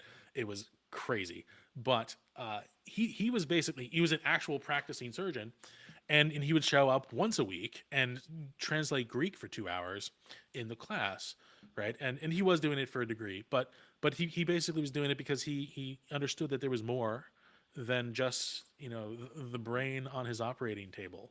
Right, that there was more to life than just the synapses, and so kind of took it upon himself to kind of flex his own mind and to not only to use the understanding of Greek, but to use it in a theological context. Right, so okay, that's a big kind of build up here. What is now on the table? Right now, BetterPears we're launching, and I will again bring up our handy BetterPears website. I've been skipping over this the whole time. So this is our the introduction video you just saw, right? Reasons not to begin or continue this course is my clickbaitable intrigue thumbnail here. If you click on that, you'll see the same introduction. But if you click down here, you can purchase the St. Augustine's Confessions Book 1, a Latin reading course and succession course. And there's sort of a text description of what is kind of accounted in the introduction.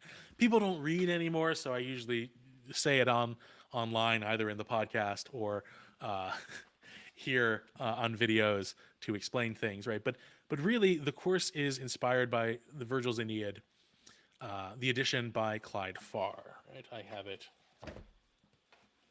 right here with me, right? And it is a remarkable thing. He actually remarks in the introduction that he is surprised the editors, the publishing house, ever agreed to what he has done, because it was a much larger book than it needed to be.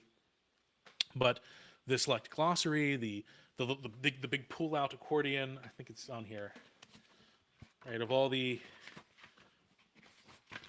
common Latin words, there's a fold-out that you can hold as you're reading the book. I'm going with Don't Tear Your Book.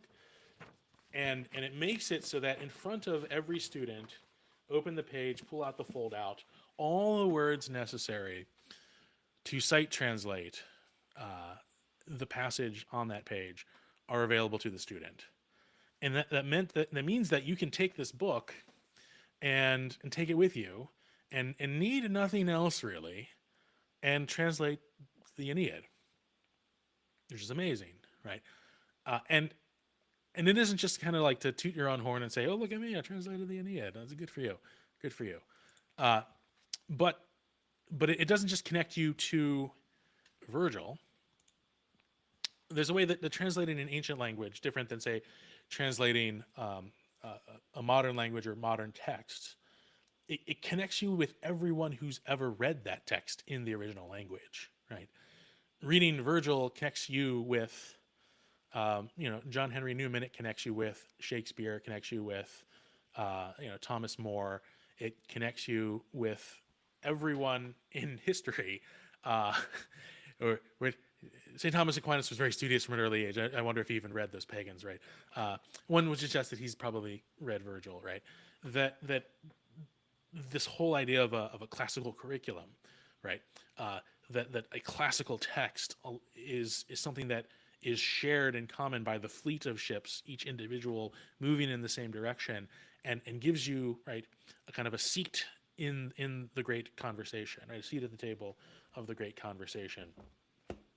And again, right, in that video, I list all the reasons not to take this course, right? As I'm still talking about it now, you're probably still, I got some more reasons. I got some more reasons, right? And there's, and not just any Latin course, right? But this course on Augustine's Confessions. And I do really believe the point, right? The people at the Augustine Institute got it right a decade and a half earlier than I did, right? But Augustine really is the antidote for our age, right? He is sort of the saint of our time. Here's the text of his Confessions, right?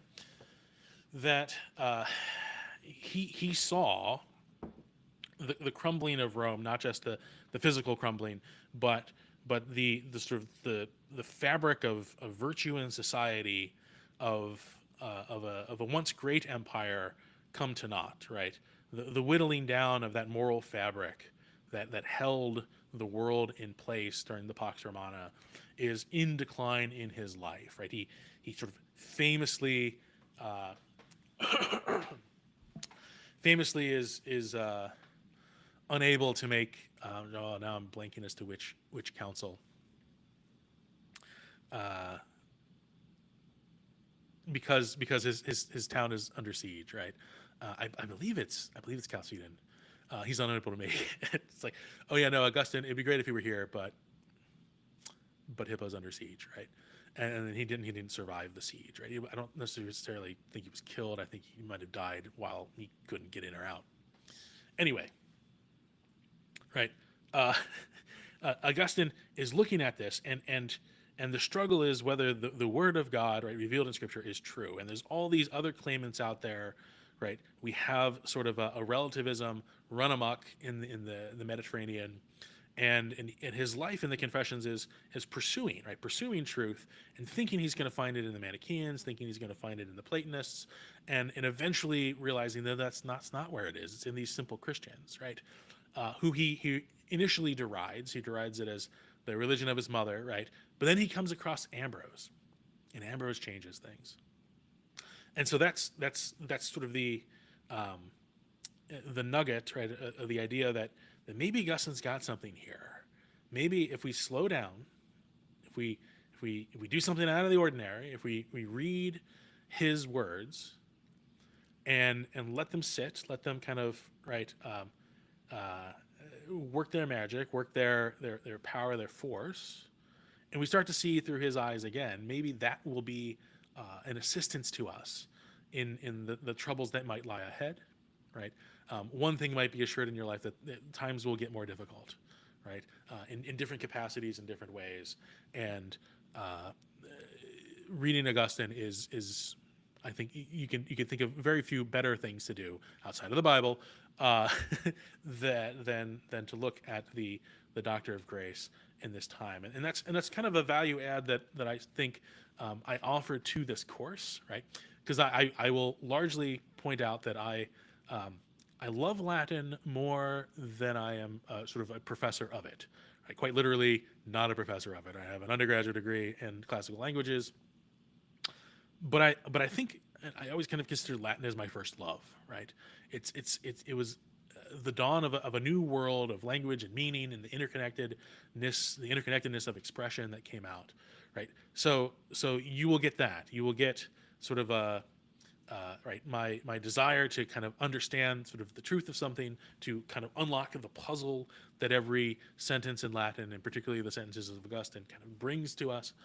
But in addition to that, I am sort of technically a trained, trained professional Catholic theologian who knows sort of the theological worldview of Augustine.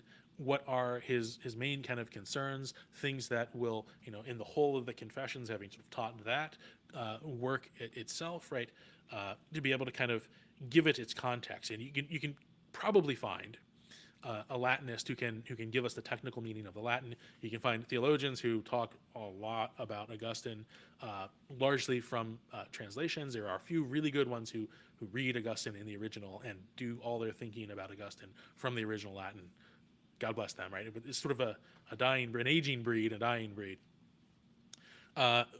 Here I'm offering kind of a little bit of both, right? And I think that's the value add of the course that I'm offering, is that you will get sort of the theological insights paired with sort of a rigorous. Everyone likes rigorous until it's them being rigorously educated. A systematic or a very clearly kind of defined method of reading the text, offering kind of pointers on grammar, allowing you to, at your level of comfort, your level of ability, to engage the text, and then offering an interpretation and construing the sentence. Again, I mentioned I don't like the word translation because I feel like that gives us license to just sort of like flatten it, to stamp it, to like fix it into being, and to kind of master it, right? I was discussing on the Confederal Reserve with Ellen Toner, and we were reading Northanger Abbey, and the vampirism comes up there, and I'm just going to use that as my segue to talk about vampirism, right? Not necessarily vampires and blood and all that kind of stuff, but largely this idea of like sucking the life out of something. And I think translations allow us too easily to think that we have sucked the life out of a classical work, right? That this is my reading of Homer's Odyssey in English, right? And I completely understand it. And then you read Virgil and like, oh, he's a hack. He's just pulling from the Iliad and the Odyssey, and there's nothing to it, and he's just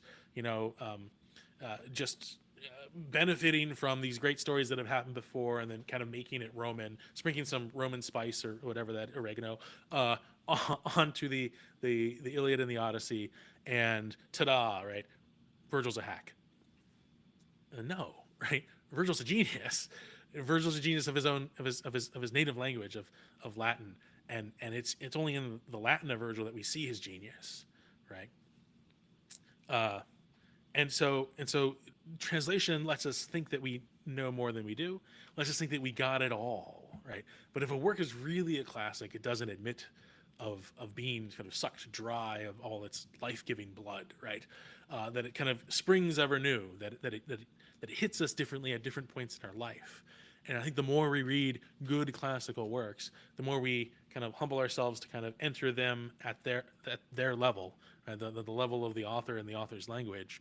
I think the more we come to appreciate that, the more we get to benefit, right, from the different ways it will hit us, not just in one reading, but in multiple readings at different points in our life, having had different experiences, having had different contexts with which to evaluate the actions, the ideas that are presented forth for us. So that's my big pitch for the course. Again. At the bottom, we'll see again our wonderful Stellar Web Systems enrollment page. Just a simple kind of thing. What will happen is this course for you or another person.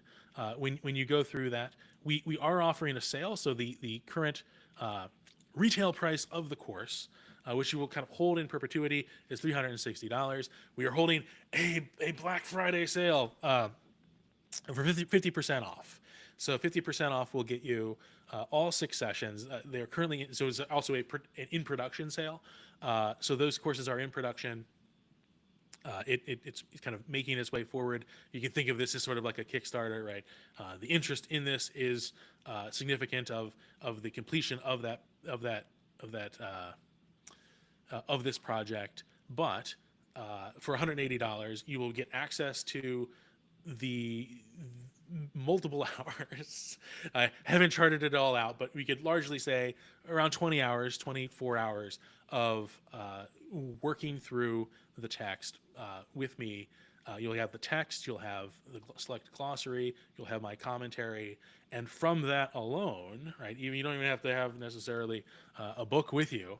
You can translate, you can read Augustine's Confessions yourself, right? So this makes a great gift for anybody currently studying Latin at the intermediate level, right? Again, there are a lot of options to study Latin in terms of as introductory Latin. The best way is with in person with somebody who knows what they're talking about, right? The next thing is to do something online, usually synchronous, right? You could pick up a Latin primer and do that. You're always going to feel a little awkward to not have somebody to tell you, okay, that was wrong, right? Or that was less right than it could have been. But I found that there was a lot of opportunities to learn beginner Latin, some opportunities to learn intermediate Latin, but there are almost no opportunities outside of auditing a course or taking a graduate level course at the college level for reading advanced Latin, right? And so I wanted to make a course that was sort of at that level of taking intermediate and making it advanced, right? And so if you're a current student of Latin, going through some sort of semester system, or you're self-taught or whatever, if you can get to that intermediate level, and you can take the intermediate national Latin exam that's available online at nle.org, you can kind of know where you are, right? If you're somebody who can remember that there are cases and conjugations and kind of what they are, and maybe would be able to kind of refresh themselves, pull out all the charts and all the flashcards you might have had back in the day, right? If you remember sort of the tenets of football, right? You can pick up flag football game, right? If you are rusty, have studied Latin in the past, if you're rusty at all, right, we can go from there, right? And the course is designed so that if you just sit and don't hit pause, I will give a translation for you, which is great, but also not helping you, right? The course is designed to allow you, the student, right, to kind of pick up the resistance you need, the level of resistance you need, right? At the highest level, you could just watch the slide change on the presentation, hit pause, and try to make sense of the whole Latin passage yourself, right, before I say a word.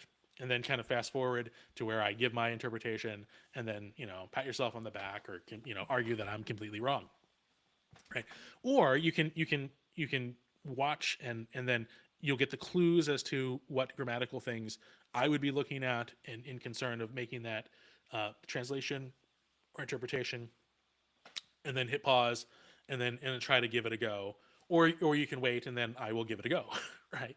So it's scaled so that it hits you where you are. Some sentences are harder than other sentences, and so it's not just an all or nothing kind of thing. Every passage, every sentence, every group of sentences, chapter, that's what they're called, paragraph, is a choose your own adventure or degree of difficulty as you walk your way through, right? We gamified the whole thing, right?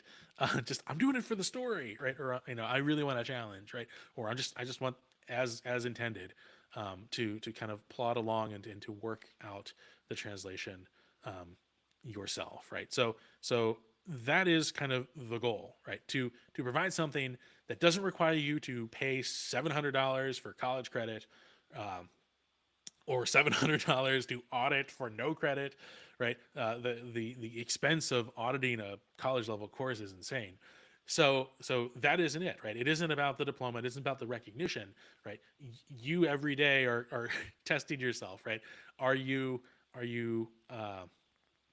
becoming, more attuned to what God might be saying in your life, more attuned to right, your intellectual formation and this great conversation, and Augustine's Confessions are very conversational, right? We see in the first chapter, the first book, that much of his discussion is in the second person, right? He's addressing his Lord, right, directly, and so all of this, right, is to say, you should take this course, right? You probably know somebody who would benefit from this course.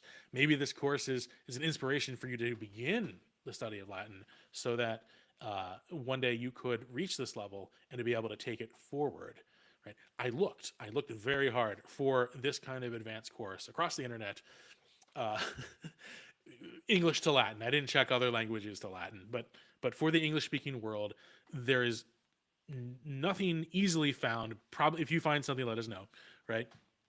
That offers an advanced Latin approach to reading an ancient text that is suited for us, like Augustine's Confessions. So to give you a little bit of a taste, a little bit more of a taste of as to what you can expect, I have sort of a sample of the course that we're going to enjoy right now.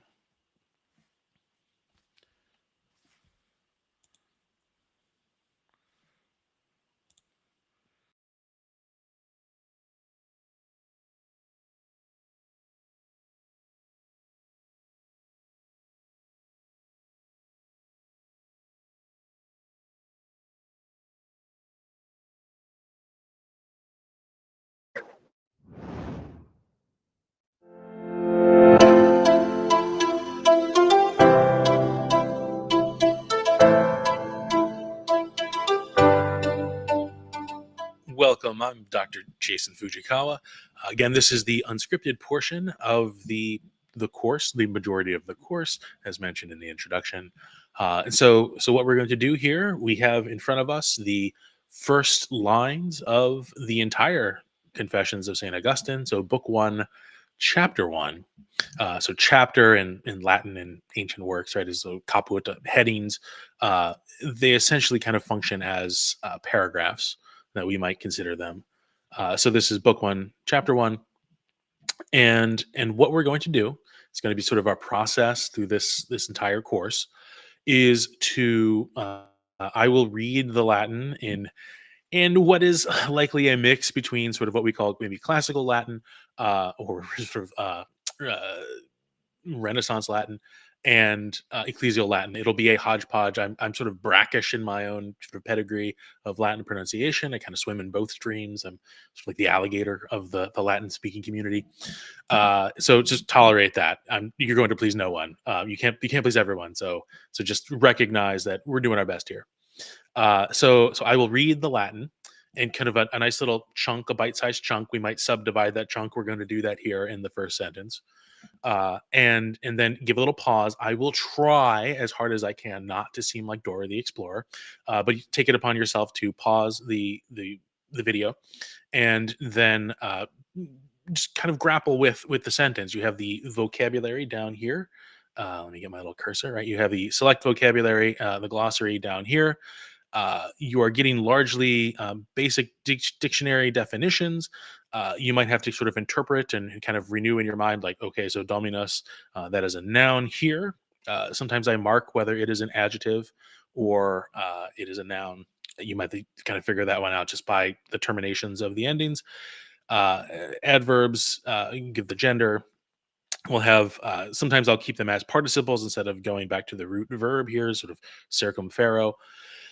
But the whole idea is that I'm giving you enough information to sort of make sense of it, but am not providing more than you would need, so there is some sort of growth in your own kind of knowledge of vocabulary or renewal of vocabulary, and then also that you're getting the dictionary entry and not necessarily the form that we're seeing on the page. And so we'll have to do some morphology in our heads in terms of how is this noun, how is this adjective, how is, well, adverbs are a little bit easier.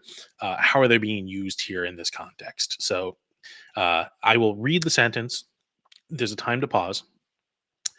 Then I will sort of begin, and sometimes I will begin in earnest to give some kind of introductory sort of thoughts about the sentence and what kind of forms we're seeing and how one might, where's one's eye might go to best construe the meaning of the sentence. So you kind of get to see how my brain works in terms of the logic of the grammar. And then I will try, as honestly as I can, to pause again. And let you, and you can pause on your end, right? I will pause, noting the pause on my end you can pause on your end and try with those little clues, little helpful hints, to also make sense of the sentence.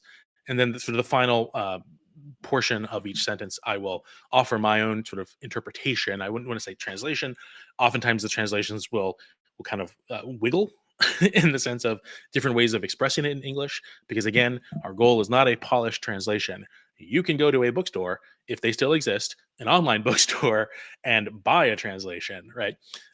That's not what we're going for. But we realize that, right, the translator is a thief, right, and therefore also a traitor, and can only offer in the target language, the language English in our case, one interpretation. Whereas there might be multivalent, might be multiple meanings or nuances in the original Latin, and that will be often the case with someone as talented as a rhetorician as Augustine.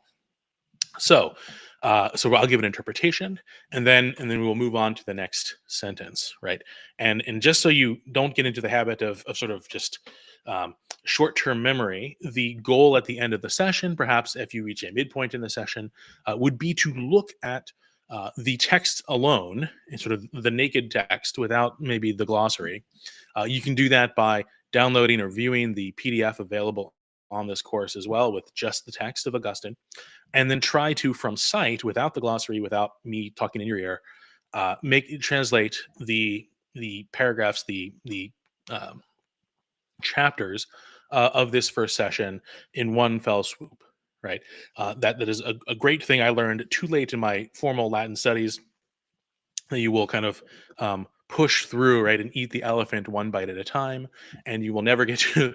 And if you only eat one bite at a time and only savor one bite at a time, and don't just kind of look back at all the elephant you've eaten, weird mixed metaphor, you will get into the habit of keeping a short-term memory of vocabulary words, short-term memory of grammatical devices and things that are common in Augustine's writing, right? He'll have certain go-tos at certain points of the work that he will continually do, sort of his little rhetorical flex that he will work out over and over again. And we need to get accustomed to that and realize and begin to sort of anticipate these grammatical expressions occurring. So that's a long way to begin the short introduction of very short sentences here in the beginning, but let's begin. The work begins. Magnus est Domine, et laudabilis valde. I'll continue. Magnus virtus tua, et sapientiae tuae non est numerus. Numerus, yes. And so again, these periods, it is a question of whether these periods are sort of ours and not necessarily his. But let's break this first sentence down to that colon at valde. The colon at valde. And we can pause here and read the sentence to yourself and try to make sense of it. Continuing on, one thing I would say, we see Magnus est Domine, right? So S might be, we think of sum, we think of est. Est is that second person singular present active indicative of the verb to be. So we have a copulative sentence here. Magnus is Domine, or Domine is the you, right? So Domine is vocative in its case. Laudabilis is going to be probably a nominative, a predicate nominative, describing the you, right? The interlocutor of the sentence. And then valde, the adverb, very much or exceedingly. So I'll pause there and let you try to attempt this interpretation. And now we're going to go back. Thank you, coming. You're welcome back. Welcome back from the pause. Magnus est Domine, right? You are great, and then the vocative Lord, and et laudabilis valde, right? And exceedingly laudabilis, right? We think of laud, praise, right? Magna cum laude, that kind of thing at graduations. We have Magnus here, and exceedingly worthy of praise, right? Exceedingly praiseworthy. You are great, O Lord, and exceedingly worthy of praise. And that's the first 6 words of Augustine's Confessions. Let's continue, because we haven't finished sort of the whole thought here of that first sentence. Magna virtus tua, et sapientiae tuae non est numerus. Again, I'll pause. And after the pause, we say, magna virtus tua. Virtus is a little bit tricky. It does show up down here. Ooh, I keep on clicking. I gotta stop clicking. Virtus is a fourth declension noun. I didn't put the elongated U there in the notes, but so it is going to be treated as a feminine, and therefore it makes sense that there's magna and tua to go with it. And sapientiae tuae, we want to say, perhaps your mind immediately goes to either that is a genitive singular, right, or a dative singular, probably highly likely not a dative singular. But then it can also be a nominative plural, right? And those are the tuae, your is going to modify sapientia. Here, sapientia, not in our notes, but the word for wisdom. Technically, the word for sort of tasting. There's a great, this is not always the great one, but there is a Taste and See is a BetterPears podcast episode on sort of seeing and tasting and with respect to wisdom. So I can avert you to that after this lesson. Non est numerus. So numerus, number, quantity, that's a noun. So we would think of numerus with an OUS in English. It's one of those ways that British English and in American English kind of correspond with the extra U's and things. So that's a noun, so that's number, and not an adjective as we might interpret it cognitively, or in a cognate. Okay, so we'll pause, and coming back from that pause, we'll say, right, virtus here, your virtue, strength, power, right? So virtus, not as sense of virtue as we might think of it as a habituated disposition to readily do the good in the right time in the right place and with the right people. But at its root is sort of this verb or this noun vis, where we get vim and vigor. We get vires. We get actually the word virulent or viral from this root idea of sort of power or strength. Your great power.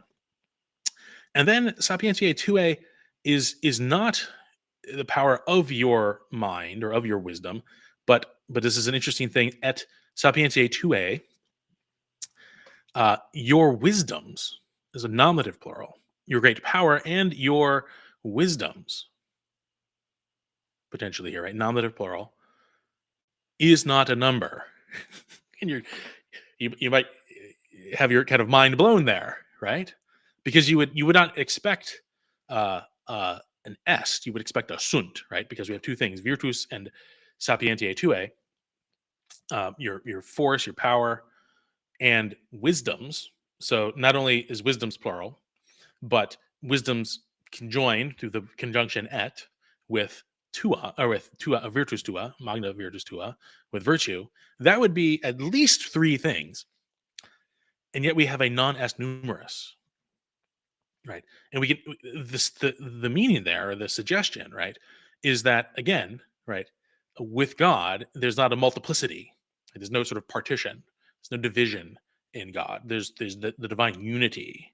And so while speaking of God's power as great, of showing the sort of the variance or the various levels of his wisdom, he also recognizes that it is not numerous, right? It is not a number.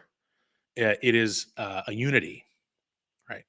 And so he's toying with us here, right? It's a rhetorical flourish of seemingly incommensurate subject verb agreement here. So let's move on.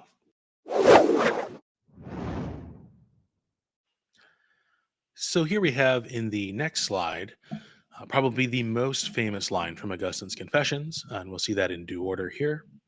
But we'll begin as sort of our way, right? I'll read it. Tu exitas ut laudare te delectet, quia fecisti nos ad te, et inquietum est cor nostrum, donec requiescat in te. So give you a chance to pause and try this yourself. And coming back from that pause, we see our finite verb right there in our face, right? Exitas, tu exitas, and very clear. You arouse, summon, excite. You excite us is very cognate for us in English. And then the ut, right? And here we have an ut. We have to look at the next finite verb here, tet. We see down in the glossary it's delecto. So that is deponent. Excuse me, not deponent. That is subjunctive. Now, subjunctive, in case we're rusty, and I presume we're all a little bit rusty. Right, subjunctive mood, right, is different than the indicative mood. Indicative mood tends to relate to things that are happening, have happened, will happen. There's a certain surety in the reality of the indicative mood, whereas the subjunctive mood is sort of the shoulda, woulda, coulda mood, in the sense of that it's one step more removed from reality, right? So here, right, it's expressing ut with the subjunctive. We have two options. There's either a result, right? Sort of this is just kind of what happened, or it's a purpose, right? And I believe it's the purpose in this case. You excite us so that, or with the, in order that, right, that he, so we take the homo from the previous sentence, right, carrying over, you excite that he, man, right, delights, right, pleases, laudare te, to praise you. Again, we'll go back one slide, if I can just go back one slide, right? Laudare te, right, man wishes to praise you. He's continuing this, right? So showing that God is the first mover. Like, isn't that just, oh, man feels sorry for abandoning God and rebelling against him, and by golly, that's good on us. No, God excites us. You excite, so that he desires to praise. Okay, we're back. Not sure what happened there. But let me double. There we go. Okay, so sorry for the confusion there. Thank you for my my watchers who alerted me to that loss there. Something happened. It's a live stream. We're all learning this in real time. But that was a sample of the course. The course will not shut down like the live stream. The course will be viewable to you. Currently, it's being hosted through a special link onto the betterpears.com website. We are looking for an LMS that would really allow the course to be taught in the way that I kind of envision it. I've been trying out LMSs, learning management systems online, but have recently decided no, it's still in production. Let's make it work through the website, and we'll be developing that as the production continues. Our we will take a look briefly here. We'll have just a reminder for those maybe joining us late. The BetterPears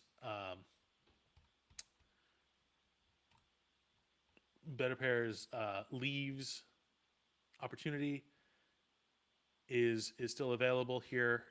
We are seeking additional patrons for BetterPears to continue the work of BetterPears, to provide sort of a stability and a cushion for us to continue our work to develop in-person fellowships, to continue developing the conversations and offering models for having lively discussions on classical works in the great tradition.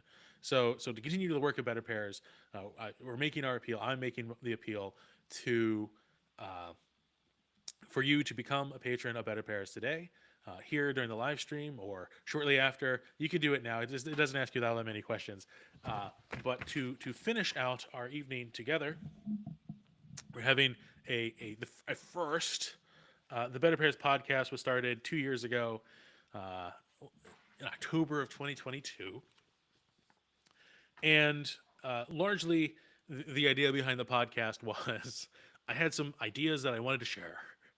And normally, as a teenager in the 90s, you would have a blog. And the beautiful thing about a blog is that nobody would read it. And true to form, very few people do read blogs these days. What they do is they listen to podcasts, right? And so I often think that I have a lot of fun writing puzzling sentences or quirky sentences that might have multiple meanings. And if I don't inflect it correctly, if you're just reading it yourself, you might miss out on it. So I kind of made it a thing to learn how to record my voice. Watson, to the other room. I record my voice and to give it kind of the inflection and the meaning that I want. And what you don't see, I did mention previously that much of the Better Pairs podcast is written in a Chick-fil-A. It was Panera for a while, but now it's Chick-fil-A, and that kind of piece. And then there's an editing process. Everything in the episode is sort of highly edited and rethought and reconfigured.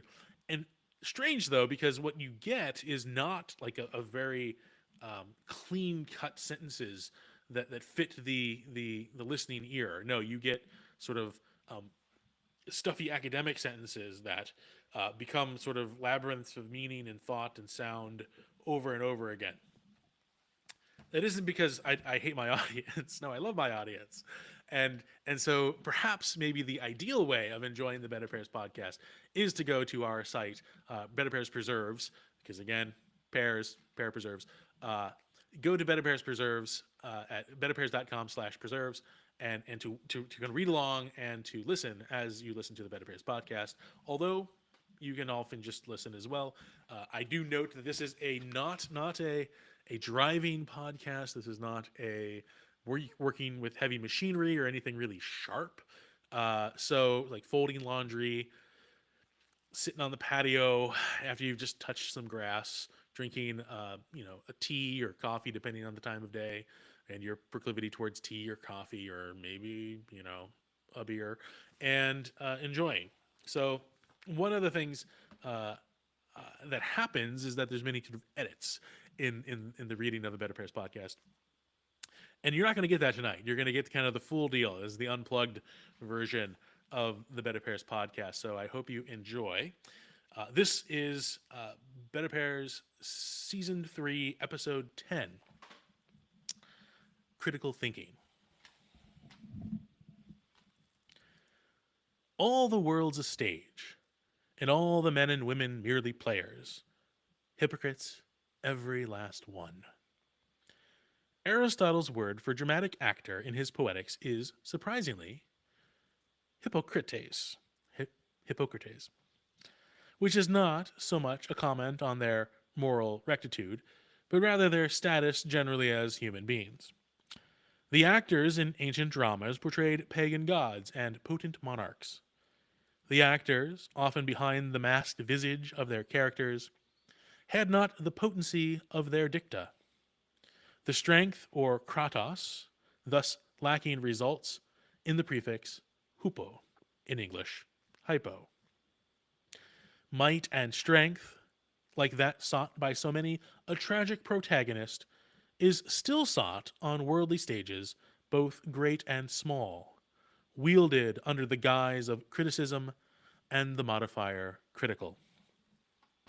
Proponents of critical thinking believe that the ability to dismiss or disregard data and arguments which are faulty, irrelevant, or unduly biased is a liberating process for minds young and old. What remains to be proven is that such a process of critical thinking is distinct from the pursuit of truth by thinking generally understood. Is the championing of critical thinking a Pyrrhic victory, reducing the essence of thinking in general, just as justice has been diminished by the pleonastic modifier social?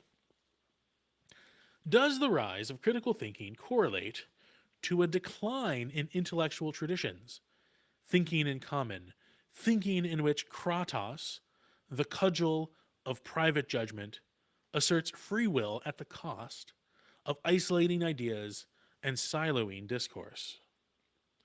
Notably, the modern discourse on method is conducted by Descartes in the solitude of an empty stove-heated room, while the ancient writings of Plato are pitched in open dialogue. The teachings of Aristotle are strewn as a diligent pupil's lecture notes. Critical thinking, as a solitary endeavor in the court of personal bias, Greek biē for force, and opinion opined without certitude, is as fruitless as solitary prayer, that is, prayer to no one. While the spiritual masters of the Christian world have at times sought the solitude of the desert, their prayer, unlike Descartes' cogito, was never solely their own. Like the broader intellectual tradition in which they participated, the truth of their thoughts, the interlocutor of their prayers, was always a who more so than a what. Who is truth is always the arbiter of thoughts and thinking. Whatever power, force, or kratos is brought to this thinking must come from him, remain grounded in him, if we are to become anything more than hypocrites. So transducive is the accurate disposition of kratos in all things critical. The art critic must articulate correspondence to the order and form of transcendent beauty, and not the aberrations of fallen sense and sensibility. The critic of public policy, of leadership, and the man in the arena must remain grounded in what is true and good, from which authentic criticism finds its source and summit, its origin and end. What then is thinking, since its modifier must remain in this manner grounded? What of the mind and its manner of operation, which seems so vital to life, examined or otherwise?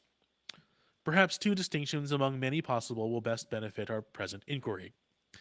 The first distinction is between two verbs, skio and nosko, a distinction more noted among speakers of Romance languages, though still expressed in English between knowing and recognizing. This distinction is expressed by Blaise Pascal's famous couplet, Le cœur a ses raisons que la raison ne connaît point. The heart has reasons that reason does not know. Our hearts are tied to recognition and perhaps even cognition, in which the cumulative prefix cog, assimilated from the Latin preposition cum, is graphed onto nosco. Skio and its derivative scientia, or science, is the knowing of sensible signs and logical notions. Skio is our window to a world in which we found ourselves as infants. A window, so it seems, separated by glass to the point that even the conglomerations of science or conscience remains, to an extent notional, its logic verbally explicable. Recognosco, however, is the home and hearth worn smooth by the repetition, habit, and repose. I think of my mother not as the composite result of her genetic markers relative to mine, nor even the logical conclusion of my familial arrangement. She is recognized as the home and succor I will never outgrow, who, by repetition and resolve, has consistently willed my good in all life stages. Thus, thinking can express, by this admittedly broad distinction, both knowing of, skio, and knowing through, nosko. The second distinction is in our understanding of the acts of the mind itself. St. Thomas Aquinas, among others in his day, held that there were two distinct acts of the mind, intellegere and judicare, that is, understanding and judgment. Understanding, intellegere,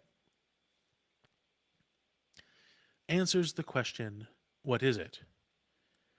If we imagine a figure approaching us from a distance, our first thought is the question, what is it?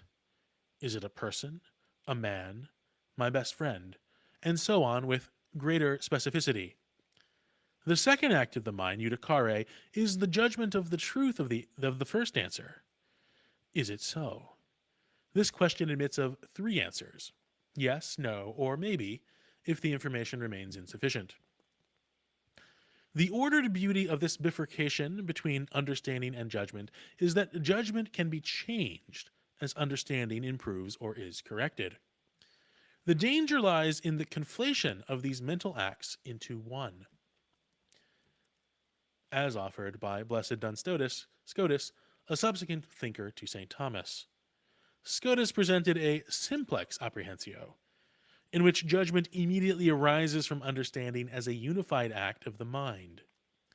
In this way, seeing really is believing. The problem here in the realm of rather abstract theoria is the same in our current epoch of public discourse.